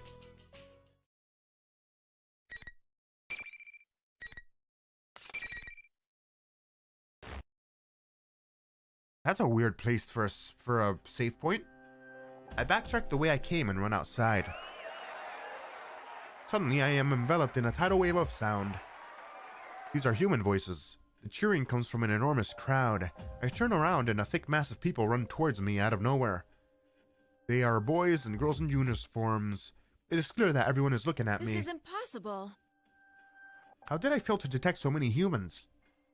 But then I noticed it. There's a white noise surrounding or running through all my sensors. It is the same feeling that I had before fighting Kanji-san. What is this? As I stand in thought, students close in on me. I ask what business they have with me, but the uproar drowns out my voice. I cannot attack them, so I have no choice but to edge backwards. Soon my back is against a wall. I look around for an escape route. Luckily, there was a door beside me. I hurry inside to find shelter. It's the gym. The room I've entered appears to be spacious. It is dark here, but I believe it is the gymnasium. Here and there, folding chairs and gym equipment are piled in heaps. It looks like the result of some strange ritual. Suddenly, a light shines in the corner. Upon closer inspection, I can see the monitor is showing something. Alright, back in the day, we used to climb the evil tower and we liked it. Now we got fancy school-based dungeon instead of a dungeon made out of a school.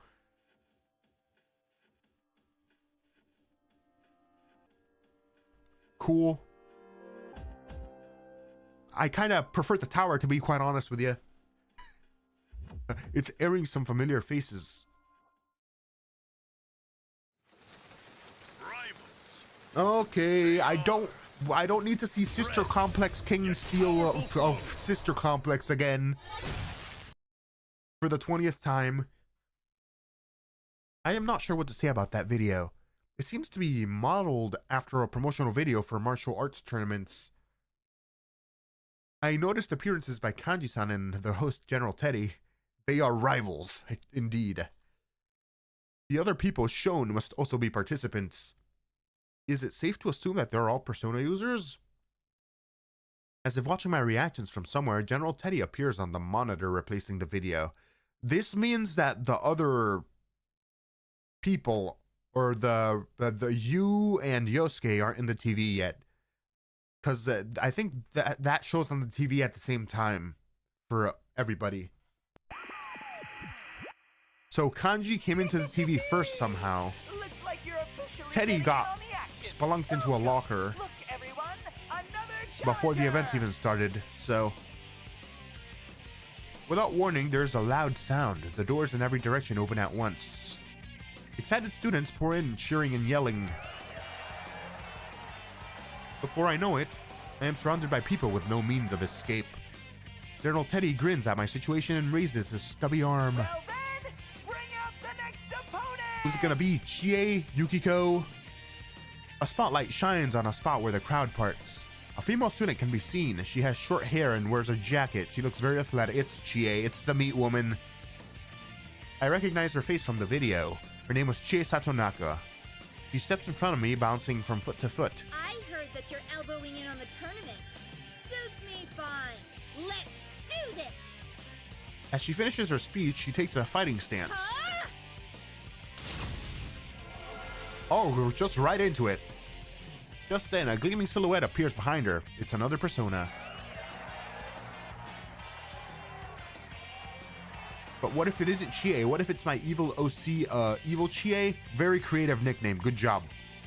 Chie-san extends her arm, palm facing up, and motions with her fingers, taunting me. Ooh, she's ready and raring to go! Baron to go. This is strange. Chie-chan's willingness to fight is odd enough, but even stranger are students in the crowd.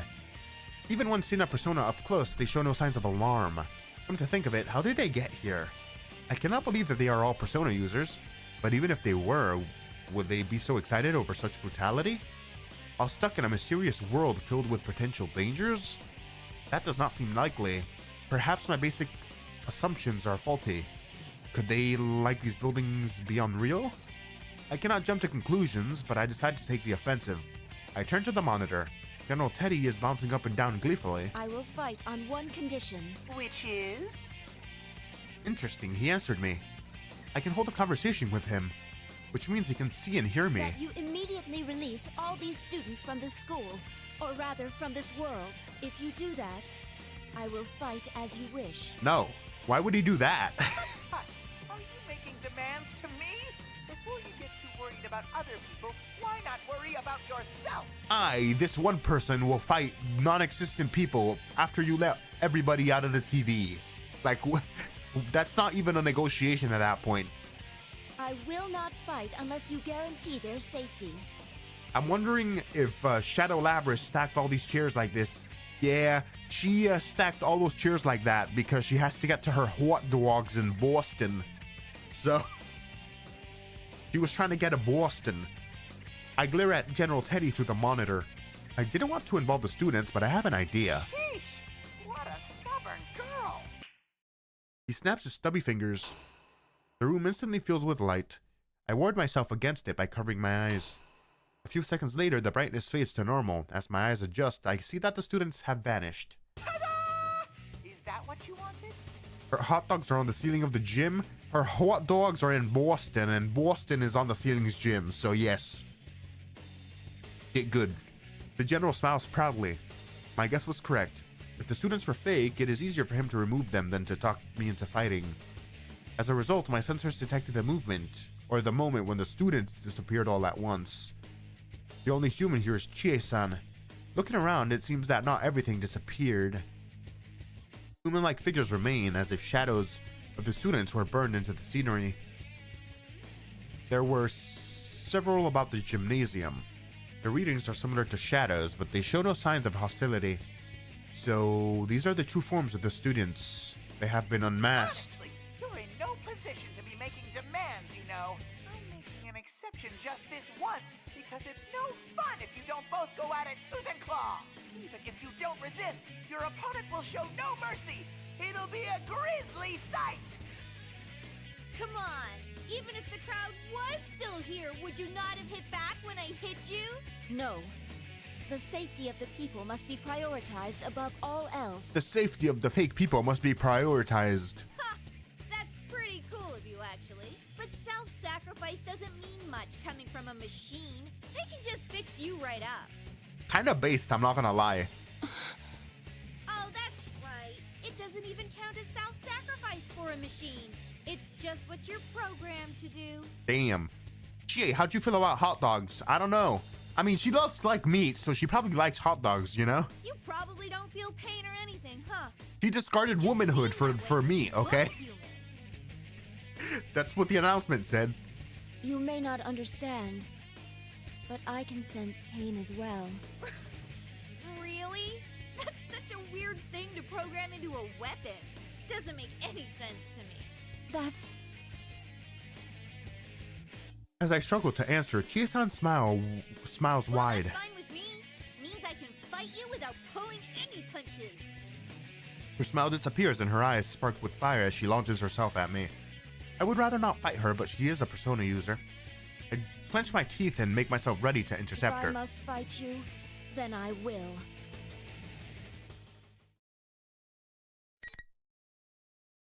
The true way to tell if someone is saying evil things is how we can tell that is Shadow Labrys talking actually.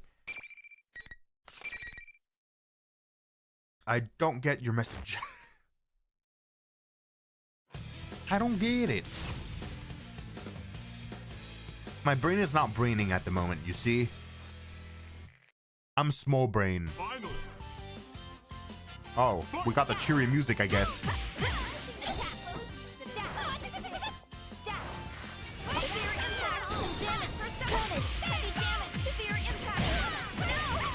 Ouch!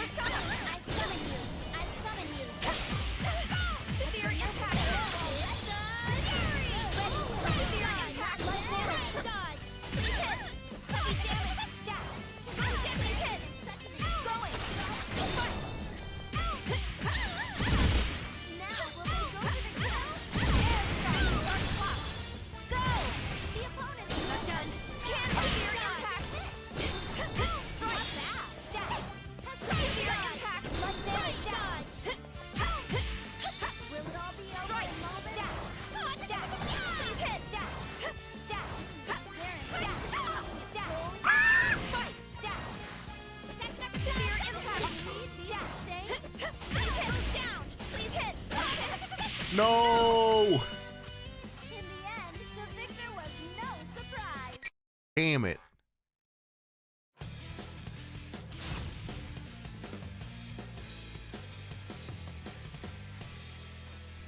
I'm Master Dash over here. Finally. Ouch.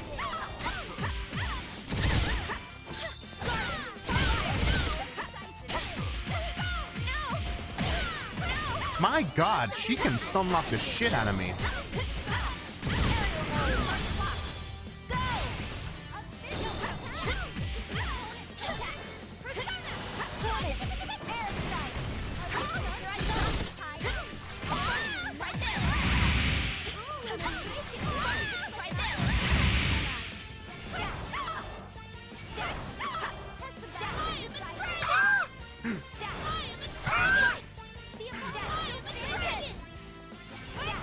Okay, we're just gonna be stuck in this cycle, eh?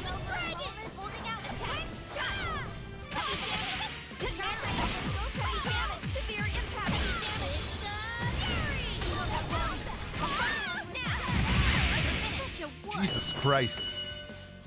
A round of applause for both sides. She got them combos, I will say. Jesus. Chie, not Aigis. She can really close the distance. Wow, you're definitely a pro when it comes to fighting. I'm sorry. Are you alright? Yeah. But boy, I didn't stand a chance against you.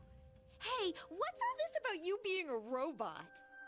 She is upset by her loss, but seems cheerful.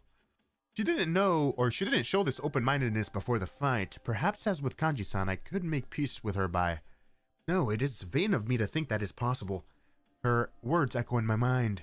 It doesn't even count as self-sacrifice for a machine if it's what you're programmed to do. I hate to admit it, but her observation is correct. I may seem like a ridiculous machine to you, but I'm still... Huh? I never said that. Alright, but yeah, the only true way we can tell Shadow Labrys is making someone say evil things is by asking everyone if they like hot dogs. True? Wait. You're not acting like you did before the fight. I'm surprised that you're a robot, but what gives? Chie-san looks stupefied. Her expression confuses me as well. She stated it clearly, yet she doesn't remember? Then something hit me. Didn't things go similarly with Kanji as well? Could it be that something was done to the participants? No, I should avoid drawing conclusions based solely on speculation. Besides, there's something I must do first. That reminds me. I haven't introduced myself yet. My name is Aigis. Looks like we let our fists say too much before we opened our mouths. I saw the introductory video. You're Chie Satonaka, correct? The woman who has discarded womanhood. Yep. Oh, you can just call me Chie. The carnivore who's discarded womanhood. Hell yeah! Okay, you didn't need to bring that part up, and I didn't discard anything. I can use a persona, but I'm just an ordinary high school student. I go to Yasugami High. So anyways, are you, seriously a machine? No foolin'? Yes. I was created as a weapon for a certain purpose. It may be difficult to explain to you. Run away, I guess. She's gonna try to eat you. Nah, I can tell from the fight you're telling the truth. Huh. So you're not cosplaying.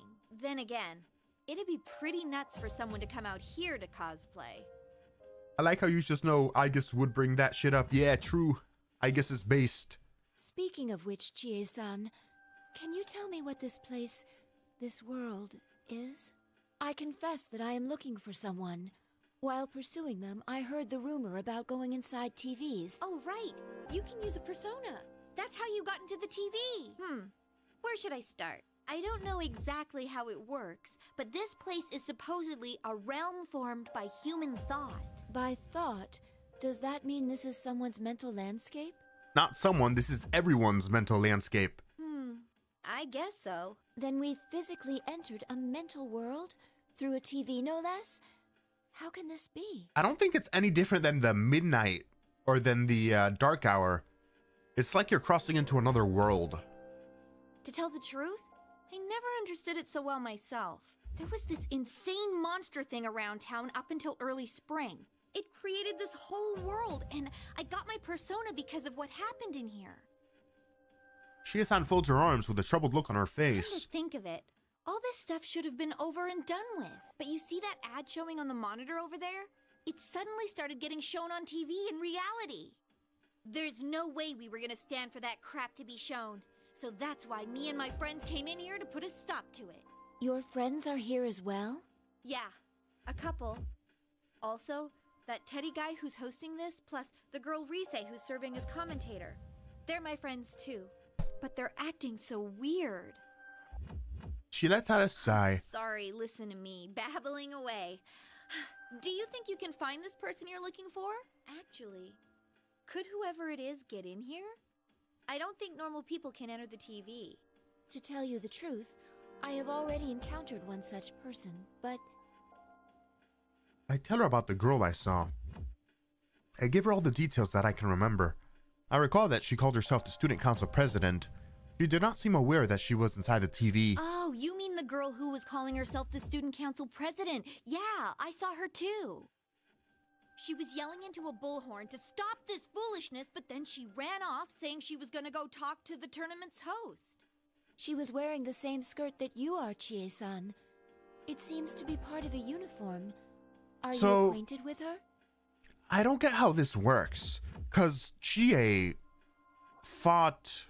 Who was it? Was it you? Chie fought you at the staircase leading to the AV room, right? But if she's defeated here, then she's gonna be stuck in this classroom. So how could she have possibly fought you at that staircase? Because if she fought you at that staircase and won, then you would be stuck there without going to the AV room. So I don't get, how the fuck did they put all this shit together? The story mode, I mean. The story mode seems all jumbled up in such a fucking mess, it's confusing. I get somewhat of the sequence of events, but like, I don't know. Some are just weird and confusing. Each story plays out a little different depending on who wins the fight. Okay. Why the fuck?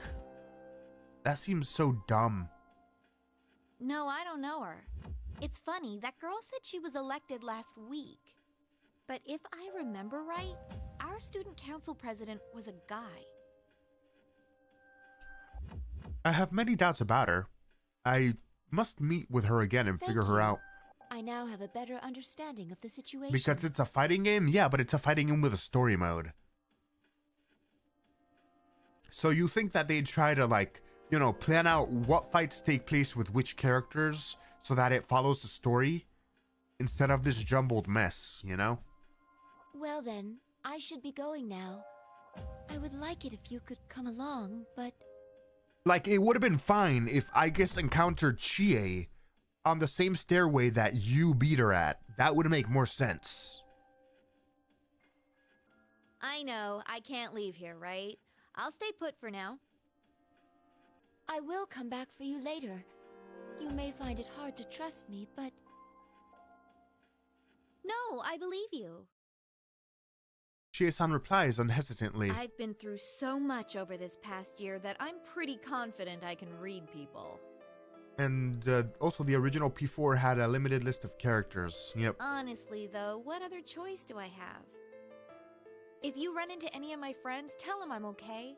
I will. After wiping the dust from her right hand with her sleeve, Chie-san extends it to me. Aigis-san, right? So, if this was some fighting manga, we'd beat the tar out of each other, then shake hands in the end as best friends. Eat meat together. A powerful enemy can become a powerful friend, you know? I clasped her hand. She smiles in embarrassment. Friendship can do amazing things. I saw that for myself last year. And you and I can be friends too, so, you don't need to talk like you're just an object. Chie-san. Don't look at me like that. You're embarrassing me. Come on, get going. Go! Hurry! Yes, I'll see you later. Energized by Chie-san's words, I run towards the entrance. Those are some running noises. I keep forgetting that Aigis doesn't have feet. She has like hooves. Like she doesn't have feet. She, like a normal person, she has hooves that she runs on. So, Chie, this is kind of gay. I mean, to be fair, she has discarded womanhood, so. There is more at stake than Labris. I must protect these people. I swear a vow to myself and leave. Pretty sure the original list of characters in original Persona 4 Arena was Investigation Team, Aigis, Akihiko, Mitsuru, Elizabeth, and Labris. Gotcha. As I exit the gymnasium, I remain cautious while running down the hallway. Suddenly, I pick up a response on my transmitter, which has been silent until now. I stop and focus on picking up the signal. Guess you hear... It's Mitsuru. Can you hear me, Aigis? The staticky transmission soon becomes clearer. It is a voice I recognize very well. Mitsuru-san? Good. It seems you're all right, too. It's been quite a while since I last used my persona in this manner. To think it would be useful in a place like this. Is Akihiko-san with you? No, we were separated, but I can still sense him. I doubt he'll be defeated that easily. Well, he got defeated twice. She is speaking not out of carelessness, but trust. I know because I feel the same. I'm sure you're aware by now, but although we came in search of Labris, we appear to have been dragged into another incident. Don't worry about meeting up for now. Under the present conditions, we'd only end up fighting amongst ourselves. I forgot that she was a navigation person, to be quite honest. Because she only does it for like the first like 10% of the Persona 3 game, and then that's it. Spooky Yamagishi takes over. So I forgot she could use her persona this way. Understood. I don't know how Labris ties into this situation yet, but be careful. Unfortunately, her persona does not become a dope-ass telescope, unlike Rizzy's persona, so... Before I can answer, the static grows louder and the transmission ends. Knowing that Mitsuru-san and Akihiko-san are okay gives me room to breathe. The invisible walls are everywhere along the hallways, forcing me down a particular path. I follow the route. Soon enough I can see the shoe lockers up ahead. It seems that I am back at the entrance. When I reach the entrance, the monitor nearby turns on as if it were waiting for me. Rizzy's gonna be real upset by Mitsuru's persona, who can navigate and also fight. I never thought about it that way. To be fair, Rise is the most OP navigator ever though. So, as usual, it is General Teddy. I take defensive stance. This appears to be the arena for my next battle. You're pretty good for a latecomer. The instant General Teddy appears on TV, my sensors pick up the noise again. My suspicion turns into certainty. General Teddy is doing something before the matches. Whatever it is makes the opponent belligerent or something similar. I can assume that neither Kanji-san nor Chie-san were acting like themselves before the battle. That would explain why none of our stories were consistent afterwards. Well then, bring out the next opponent! I hear light footsteps. A young man wearing his hat low arrives. Naturally, of the three of you, you're the one I encounter first. So Naoto chased right after them, huh? He shrugs his shoulders and pulls the brim lower. This boy was also in the promotional video. His name was Naoto Shirogane. I bring myself to high alert. He said the three of you. You know about us? On hearing my question, he smiles cynically. Did Mitsuru Kirijo not inform you? I don't merely know about you. I was there at the airport. The Kirijo group seems rather lax for a multinational corporation, allowing a machine to act autonomously and take command. Also, transporting their fucking machine on public transportation on a public plane instead of chartering a private plane, even though they're a multi-million-dollar corporation that can afford it. Fucking stupid, all of them. But yeah, other than that... To be frank, watching you fills me with pity. Perhaps the kindest thing to do would be to give you a merciful end. Pity? Your existence is inherently a deception, isn't it? You're a machine, and a weapon on top of that, yet you look human. Mitsuru was feeling cheap that day? I guess. She needed the money for her giant fur coat. That's what it was. Those who meet you think you're human. You even seem to believe it yourself. Truly pitiful. I have no answer to this. As much as I don't want to believe it, it's all true. You were built to consider yourself human in order to activate the ability to wield a persona. Your appearance and your heart are only prerequisites for that power. I'm sure you've realized it already. You will never find the means to cross the gap between the human heart and your mechanical frame. No matter how much you want love, you'll never earn it. At best, people grow fond of you. Damn. Naoto's really twisting the knife and... or fake Naoto. He sounds as if he knows for certain. I hang my head in spite of myself. The more I consider the matter, the more I genuinely pity you. I'd best hurry up and put an end to your pathetic life. Damn. Naoto-san draws his gun. Because my eyes are lowered, I am slow to react. I already knew that we had to fight, and yet I curse my carelessness and quickly stand back up. Oh, I can only imagine what Aigis is telling Naoto, or what Naoto hears from Aigis' mouth. Shadow Labris, goddamn, yeah, Shadow Labris is a goddamn savage. Apparently.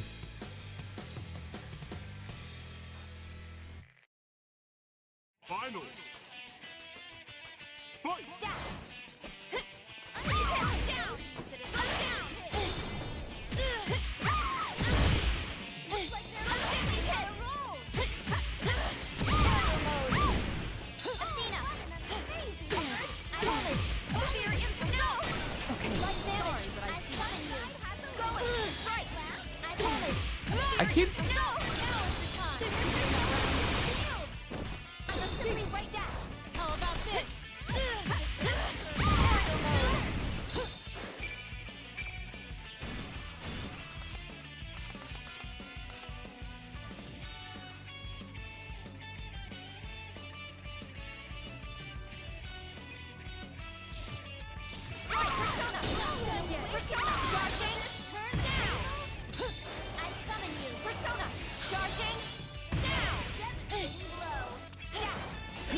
GG no re. How unfortunate. Better luck next time. No instant death moves here, boy.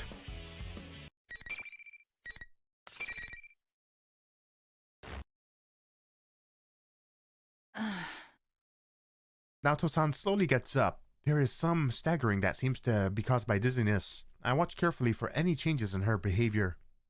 But I am surprised by what I hear next. Are you thinking what I'm thinking? The mastermind behind this tournament may have some means of fogging our senses. Were you suspecting that as well? Yes. Seeing me nod, Naoto-san smiles. Then we are in agreement. Its aim appears to be to make friends fight one another, though it's a mystery to me as to why it would do such a thing. Naoto-san brushes some dust off and walks towards me. But the battle is over and the interference has been lifted. Given past examples, the pattern is clear. How about it? Why don't we talk things over? I have no objections. Naoto-san seems to understand everything. I nod my head, relieved. I am Naoto Shirogane. I work as a detective. I agreed to act as an observer for the police regarding the special cargo, met with Kirijo-san beforehand, and accompanied her to the airport. So that's how you knew about us. I recall seeing you in the introductory video along with the other competitors. Man, Naoto's just involved with everything. She's involved with the Kirijo group? I did not know that. That's so interesting. They're good friends of mine. I attend Yasogami High, the same school as them. I see. So after you finished your business and returned to your hometown, that video appeared on TV. Is that correct? That's right. At least that's what I should say if I wanted to feign innocence. What? The real reason I came here is because I was tailing you. It was for a secret investigation. For who? Naturally, I cannot reveal my client or what their aims are, but I'm sure you have your own secrets to keep. What do you think? As long as we're in the same boat, why not cooperate? I become tense at the mention of secret investigation, but that is not important right now. See. It would not be wise to continue to stand in each other's way in this situation. I accept Naoto's hand and we shake. How much do you know about this world? Your friend told me it's a realm formed by human thought. In which case, why a school? I don't know. Labrys's shadow might want to attend school like a normal person, and the form that she thought of was a school, I guess. This place varies according to people's mental state. When someone enters it directly, they have a much stronger effect on it. For a normal person with no persona-based resistances, a dangerous situation will arise where their shadow goes berserk. That happened frequently in the case I was involved with last year. This false school may have something to do with it. I consider Labrys. According to her specifications, she should be able to use a persona, but did this come from her mind? Why a school? And why Yasogami High School of all places? She has no prior knowledge of the place. She has never even visited Inaba. But if that girl is Labrys, she undoubtedly has a heart. Is it possible that something like what Naoto-san suggested could happen? I assume you have a theory already? Yes. Thank you very much. I believe I'm slowly starting to understand what's going on. I look down the path ahead, but before I go, I turn and ask Naoto-san a question. Would you mind telling me something? Why did you tell me about your secret agenda? I suppose because it wouldn't be fair otherwise. A wry smile spread over Naoto's Given face. that I cannot leave here and must trust my friend's fate to you, it would be unfair to continue deceiving you. But not only that, you carry out your duties with little care for your true appearance. You and I are not on equal grounds there. My true appearance? Consider it a sign of my respect for that. I still seem to have a soft spot. Man, Adachi's the funniest Persona villain. Like, he's a murderer, but realistically, he's never murdered anybody because he just shoved them into TVs. Well, I mean... you know, it's like how a mob boss never directly murders anyone because he orders someone else to do it. Or how, like, if you set up a ball to fall off a building in like 2 hours and it kills someone, like, you didn't directly kill them, but like, you still did. Did he murder him with his hand? But that's not the only way to murder people, okay? I personally think he's based because of his motivations. It's just, I'm fucking bored, so I did it. And, you know, it's the basest villain over there, but he did kill them, okay? In a roundabout way, but he did kill them. Naoto-san's smile fades and she looks at me solemnly. Aigis-san, I ask only one thing of you. Please save my friends. That is my intention. Thank you. I'll wait here, secure in knowing that. We nod to each other. Chie-san, Kanji-sans, and Naoto-sans are also different, but they are all connected by a strong bond. I mean, the mob boss makes less sense, because realistically, whoever he sends to kill someone is gonna go to jail usually. Well, no. Whoever he sends to kill someone is definitely gonna go to jail, but if there's proof that he ordered it, then he's gonna go to jail for conspiracy to commit murder. So that's probably what they got Adachi on, conspiracy to commit murder, because he didn't directly kill them or anything, but he literally threw them in the TV so that they could die. So knowing that fills my heart with warmth. I am curious, though. When you refer to your true appearance, do you mean the fact that you are a woman? A potato? Okay, Mr. Adachi didn't kill anyone. What? Am I mistaken? Oh, well... Your clothing hides it, but my sensor scan shows the body measurements of a human with female proportions. What do you mean? How much can you see? Suddenly, Naoto loses all composure and turns red, covering her chest with her arms. What happened? I don't think I said anything to warrant such a reaction. Just then, General Teddy interrupts over the monitor. Hey, enough with the chit-chat! Hurry up and move on to the next! Yeah, Naoto has massive boobies. Now get on with it, lady. Would you like to know your current measurements? From top to bottom, they are... That's quite all right. Never mind, little old me. Please finish that line of thought. I demand it! Shadow Labrys wants to know her measurements. How did we get so off subject? If you're going to go, please hurry and leave. General Teddy, I guess what is wrong with you? Leave her. General Teddy said the opposite. Shadow Labrys is quite gay. True that. She yelled at me. I must have said something rude. That still happens every so often. An innocuous remark can greatly upset someone. I must keep practicing. I can't believe this story is still going. Holy shit. It's been 2 hours. I climbed the stairway and noticed a silhouette in one of the classrooms. Looking carefully, it could be the student council president Labrys. I will be relieved if I have caught up to her so soon. With a hand I raise to knock on the door, and it inevitably stops. Wait, could she be my next opponent? She wasn't in the promotional video, but neither was I, yet I am being forced to fight in the Grand Prix. But there's no point in moving or worrying about that right now. Curiosity? Shadow Labrys is curious? I cannot change the path I take, nor the opponent I must face. Also, welcome. I prepare myself and knock slightly on the door. Is this the AV room? No? Okay. You're that girl from before. It's Boston! The girl turns and notices me. I set foot in the classroom. There is no immediate interruption from General Teddy. It looks like he has not scheduled a match between us. I breathe a sigh of relief. What are you doing here? Ain't it obvious? I'm cleaning up the classroom. It's no picnic, what with people running wild and wrecking things. She takes down the chairs piled on top of each other and lines them up. After a few runs, she takes a deep breath. Though she is cleaning, there is a gentle smile on her face. But I guess this is all in a day's work for a student council president. We'll look back on it and laugh, right? You probably want to go and fix the gym. There's like a bajillion chairs in there stacked on top of each other. You seem like you're having fun.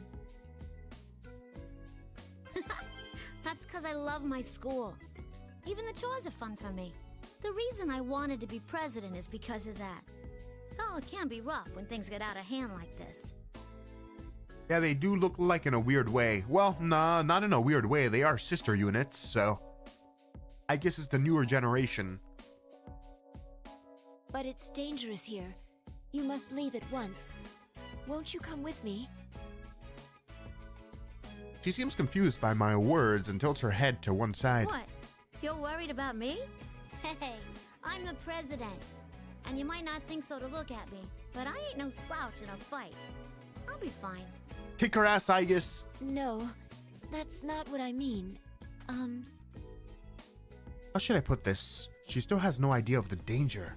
She walks up next to me, takes a long look at my face, and giggles. Your clothes are pretty out there, but I can see you mean well. Thanks. I mean, they were definitely designed in different ways. Yeah. Some of these students won't listen to a word I say, but I feel like I gotta be here. It seems like Labris is more human-like than Aigis for some reason. No. I wanna be here. Even if it puts you in danger? You're really a drama queen, aren't you? Who's to say I'm in danger for sure? Besides... Her eyes burn with affection for something dear to her. Even if you're right, I'd want to stay here. There's no need to test her commitment. It is consistent with the fact of this world being created. Then, is she human? I always wanted to go to school with everyone. Just like normal. That's all. Does that imply you couldn't do so before? You're asking me that now? Honestly? Back then, She stops abruptly. She gonna have memory thingies? I wait patiently for her to continue, but her face twists with suffering. Huh? She puts her finger to her temple. Her knees begin to What's buckle. wrong? Weird. The past. How come it's... She begins to fall and I catch her. At that precise moment, there's a strong reading from my fingers as soon as I touch her.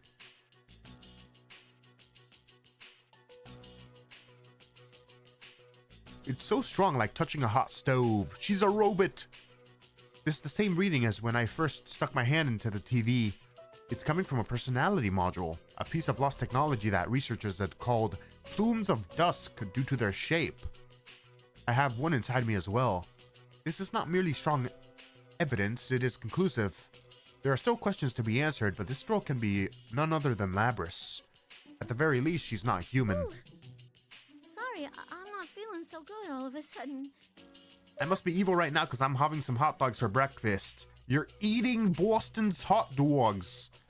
What an evil person. Back then, a hot red toaster oven? She is indeed a toasty little toaster. The memory she is trying to access is causing conflicts with her current level of awareness. If she tries to remember, she will not be able to maintain her mental state. The memory is that charged. I hold her close and wait for her to calm down, but her reaction does not improve, it gets worse. She shakes violently as if electrified. Suddenly, bright light burst in front of my eyes. What? Is something flowing into me? I quickly let go of Labris, but it does not fade away easily. Images I don't recognize flow together in my head one after another at incredible speeds. Oh. Are these Labris's memories? The torrent of data finally subsides. I analyze the data to find out what happened and then I understand. It did not flow into me. This data was already dormant inside of me. I am the last number of the Anti-Shadow Suppression Project. I inherited all the data from previous models of the same type, both tangible and intangible. Labris's memories were part of it. Normally, the developers would not upload data into me that was unrelated to battle, but the Plume of Dusk is the black box. It is possible that something was transferred somehow through that. Thinking about it, that might be the reason I thought I saw Labris at the airport. My glimpse of the newly awakened Labris caused my buried records of her appearance to be called perhaps. That's what happened? How does that work? I don't get it. She also has hooves? Yeah, they're part of the same sister line. They're the same robots, almost. Unfortunately, the memories I have just accessed are in complete disarray. I can't just flip through it like an album. The video records are not in chronological order, meaning I can't make sense of them in the current state. However, there was one memory that left an impression on me. The sea. that cerulean sky and lingering clouds, the emerald blue waves. Is that Yakushima before they developed it? All of the other memories are of cold mechanical rooms or the night sky, but this one is different. What was that just now? Labra staggers as she stands up. Before I can ask her anything, she abruptly shakes me off and runs out of the classroom. Wait! I try to chase after her, but after only a few steps, I trip over my own feet. The information overload has prevented me from making sudden movements. I fight through it, dragging what feels like several times the weight of my legs when... Are you sure you want to take that girl out of here? Oh, crap. I stumble to a stop and look around, searching for the hidden speaker. This is the only place she can fit in. No one will understand her once she steps outside. But she can't become human either. So she has no other choice but to wallow in this illusory school. Pitiable, isn't she? But this is the only way she can be happy. Are you going to take that from her? I stop, suddenly realizing the answer to my question and catch my breath in my throat. That voice, it's mine? What will you do after you take her from here? Lock her up in a box again? I thought that was Shadow Labris. How cruel. No wonder she ran away. Ran away? What are you... You don't mean... You finally figured it out? Labris wasn't brought here by some sinister mastermind.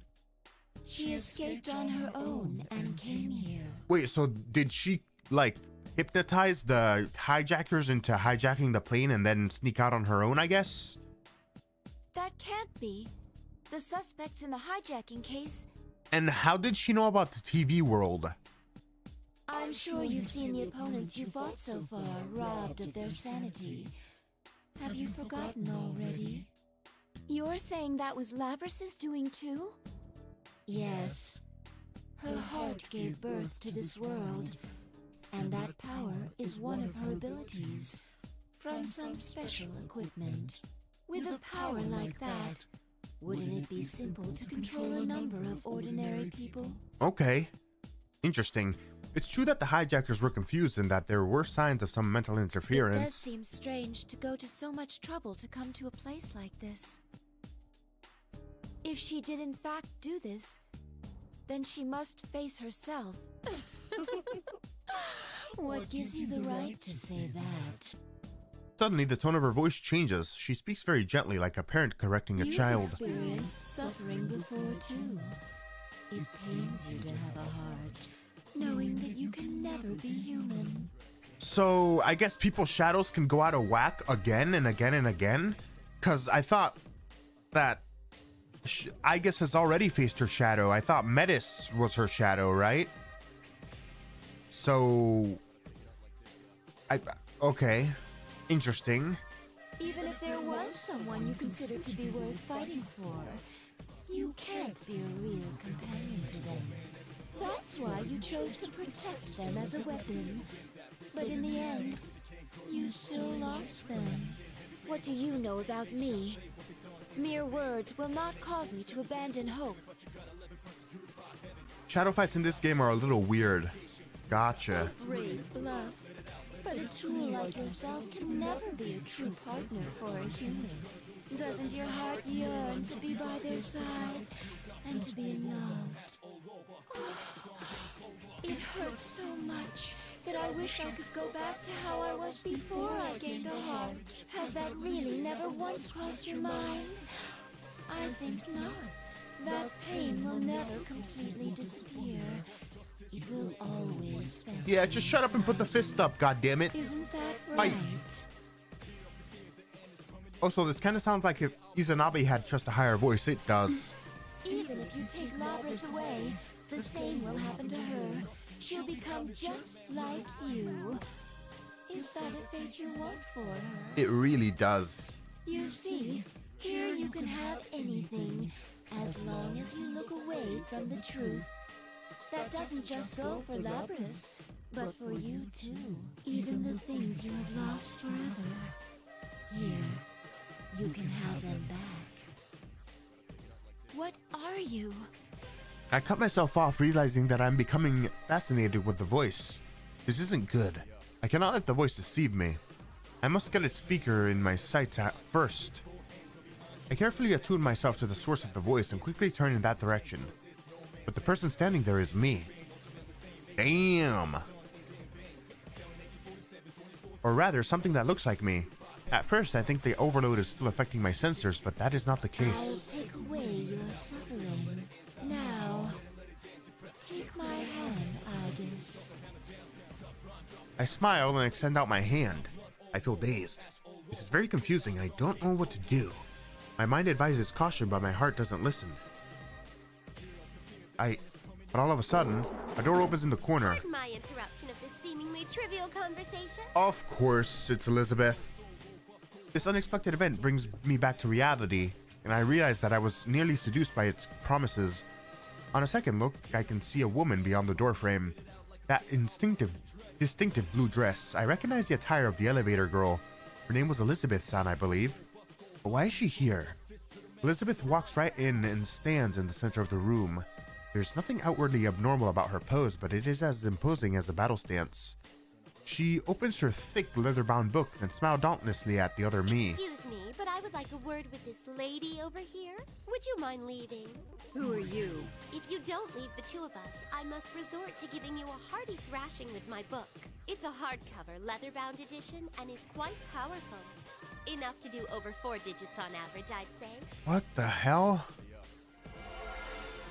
Without warning, the pages from the open book overflow with light. What? I don't believe this. The other me's face flinches in pain and she vanishes into thin air while spitting a curse. Is she gone now? I can no longer pick up any read. Okay, so we're not even fighting her. What? The tension leaves my body and I collapse to the ground. While I am there, Elizabeth walks towards me. I first met her 2 years ago. Her attire is somewhat strange, but the place I met her was even stranger. A blue room, that is the only way to describe that mystical place. Its resident called it the Velvet Room. I do not believe it is at all part of the real world. There, Elizabeth was one who governs power. She helped me to grow spiritually by introducing me to the power of personas. I never imagined that she would leave that room, let alone that I would run into her here. Yet her appearance here has saved me. I'm sorry for that. Thank you for saving me. Did I save you? She stares straight at me, then lets out a long sigh of I disappointment. was on a journey for personal reasons, but I sensed some extraordinary powers clashing against each other and came to see what all the fuss was about, only to be met with this bitter disappointment. I am baffled by her candidness. Please stand. Have you already forgotten the enlightenment you gained before me once? Has it escaped your prodigious goldfish-like memory? Damn! It seems that I must once again ascertain what you are truly capable of. She speaks as if she's engaging in everyday conversation and opens her leather-bound book again. Suddenly, a murderous aura fills the area, fierce as a gust of wind. Something about me had disappointed her, I know that much. But I clearly have no time to ask her what it is. Here goes. The cards will decide your fate. I'm so surprised that this has gone on for longer than You Story at this point, I think. You Story was like 2 hours and a half. This is almost there.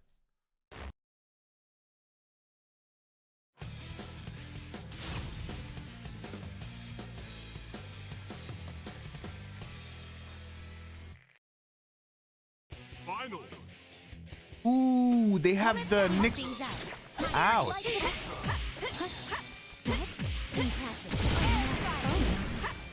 My other self, going. As you were seen. Strike now. Blood damage. I summon you. You're frozen now. No. Severe You're impact. frozen. Severe emergency. Fight. Fire. See. Aerial mode. Damage.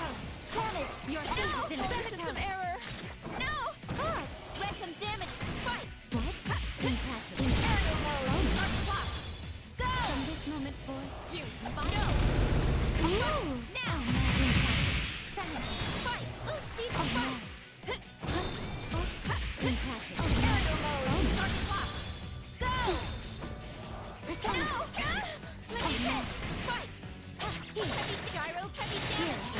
Oh my god, no! Your fate is in everything spinning. Right down. Okay, cool. Jesus Christ.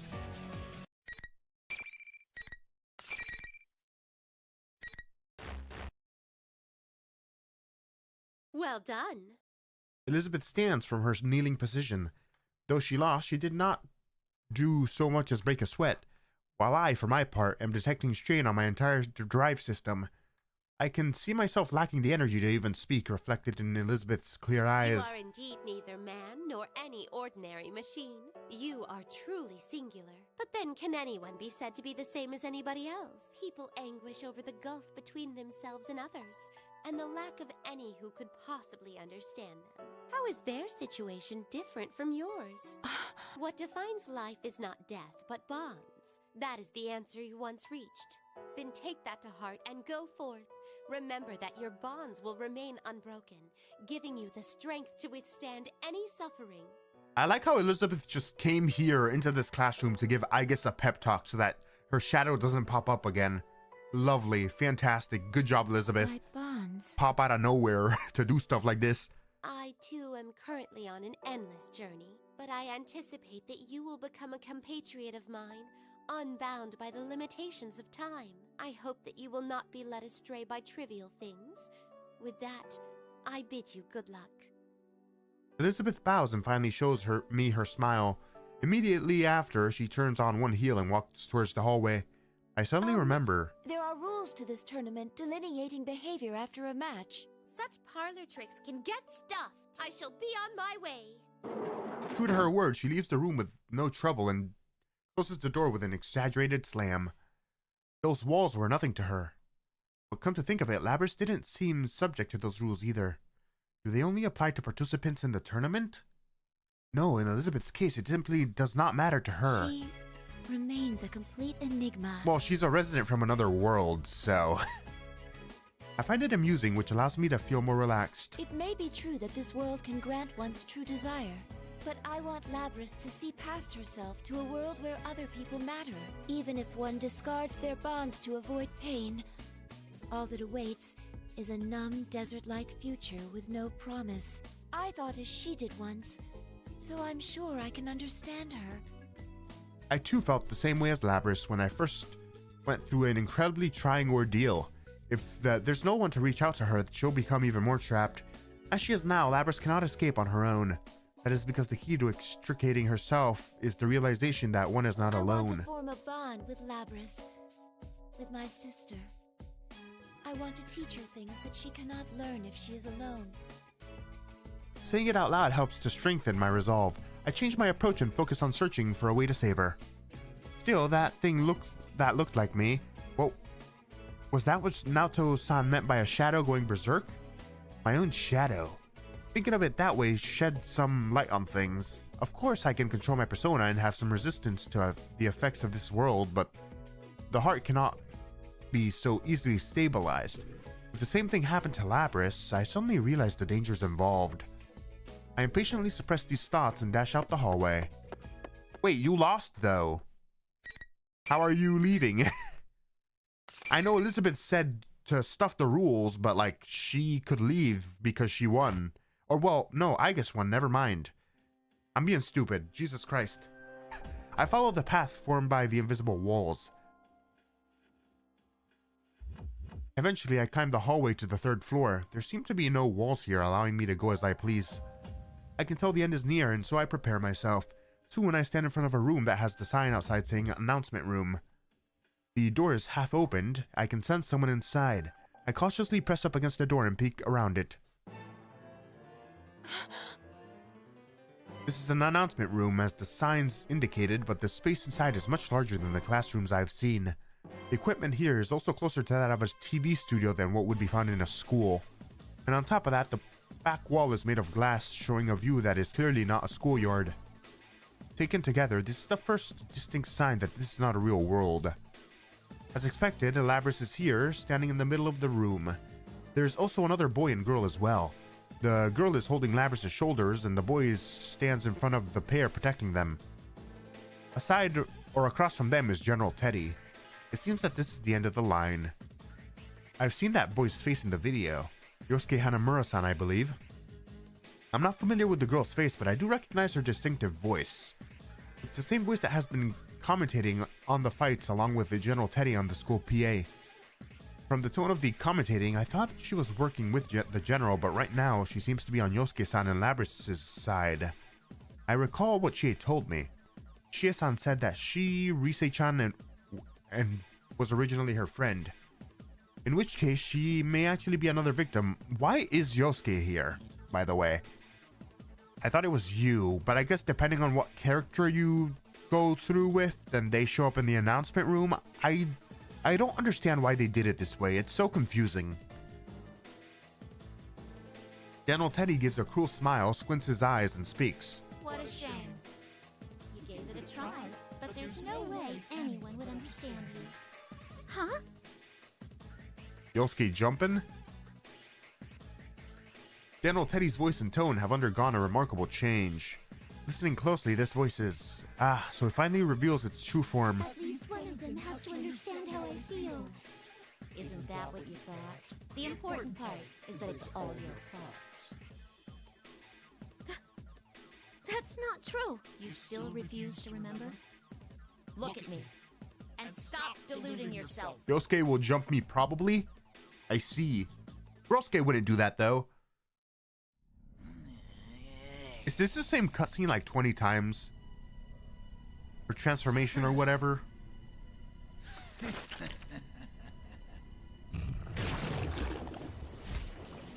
I like how Shadow Labrys has no accent. Yeah, it's just normal Labrys. She's from Boston, so...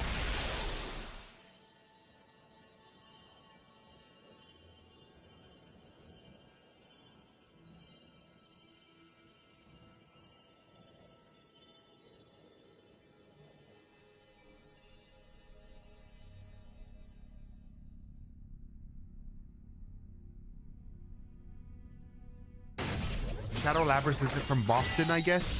True that. Shadow Labrys is doing this because she does not have from the Boston accent. That's why she's making everybody fight each other. She's jealous that she doesn't have the Boston accent. I am a shadow. The true self. No way. That's... She has my face. But the face is the only thing that's the same.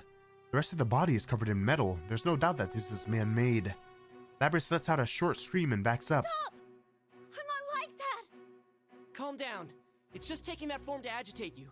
Truly the biggest form of jealousy, Bostonian jealousy indeed. Yosuke is frantically trying to calm Labrys down.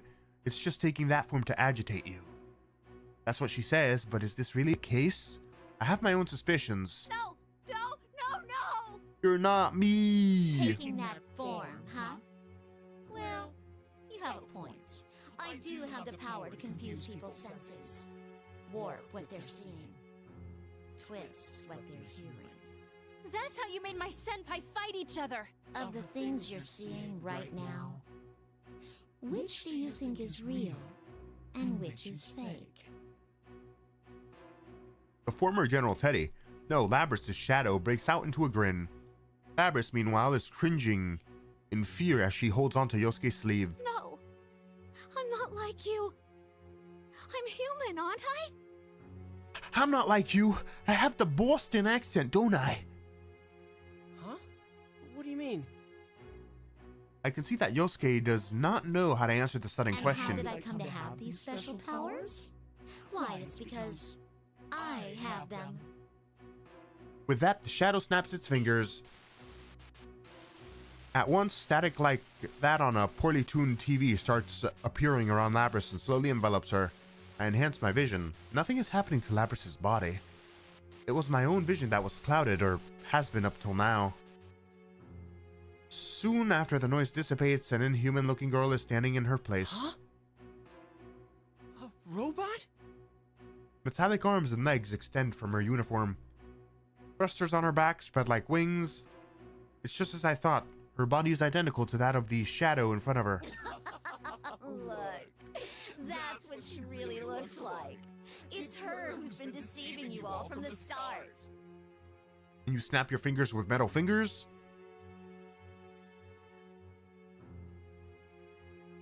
I've never thought about it like that, because us snapping is basically us clapping together our skin. So, damn. I don't know, bro. Not only you, but herself, too. She really thinks that she's a human living a normal life at school. To reinforce her make-believe is real, she prevented herself from accessing any memories that could contradict that. She even sealed away her own It name. really makes you think. Oh my god, here we go. You're like one of those people. Is it gay to play as a man? I mean, you're literally playing with a man? Really makes you think. No! Stop! Why are you doing this? Kindly hurry up and remember me. Remember yourself. It's pretty rude of you to even forget your own name. No! I don't want to remember! Huh. Is that so? Looks like you still need an extra push. The shadow grins evilly and swings that enormous axe at Labris, or actually at Yosuke-san. Yosuke-senpai! Before the axe can complete its arc, I am already in action. I must intervene. Neither Labris, in shock at seeing her true form, nor Yosuke-san or Rise-san are prepared for the attack. What the? I deflect a strike with the metallic part of my arm. It was heavier than I anticipated. The battle axe is a giant lump of metal that blocks most of my vision. Girl? Wait, you're a robot too? I turn my head to Labris and look straight into her shocked eyes. You must remember, that is the only way the future will open up to you. You must accept it, no matter how painful it may be. I tell her her name in a clear voice, her official name, which includes something no human has ever had, a model number. Your true name is 5th generation anti-shadow suppression weapon, Labris. Labris quivers violently as if an invisible arrow had pierced her chest. Oh, it's finally over. Is it gay to play as a woman because you are literally playing with a woman's feeling? Is that gay? No, that makes you a fuckboy. Persona 4 Arena story. Labris' story is now... Oh, Labris! Oh my god. Hell yeah. Alright, I'm gonna play the shit out of her story next time. My god, I can't believe this is only 20%. Is this including... No. Holy crap, bro. Alright, so we're gonna do Labris next time.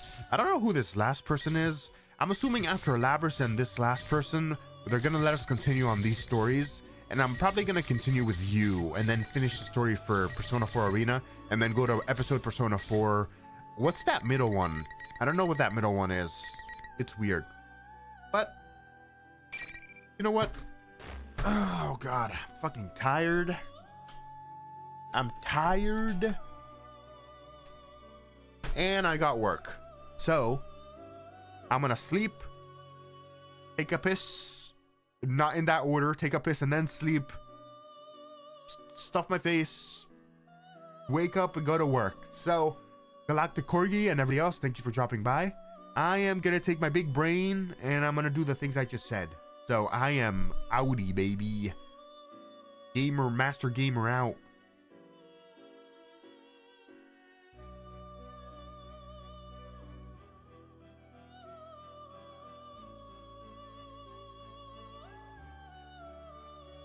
Feels like my Wi-Fi went out there for a second.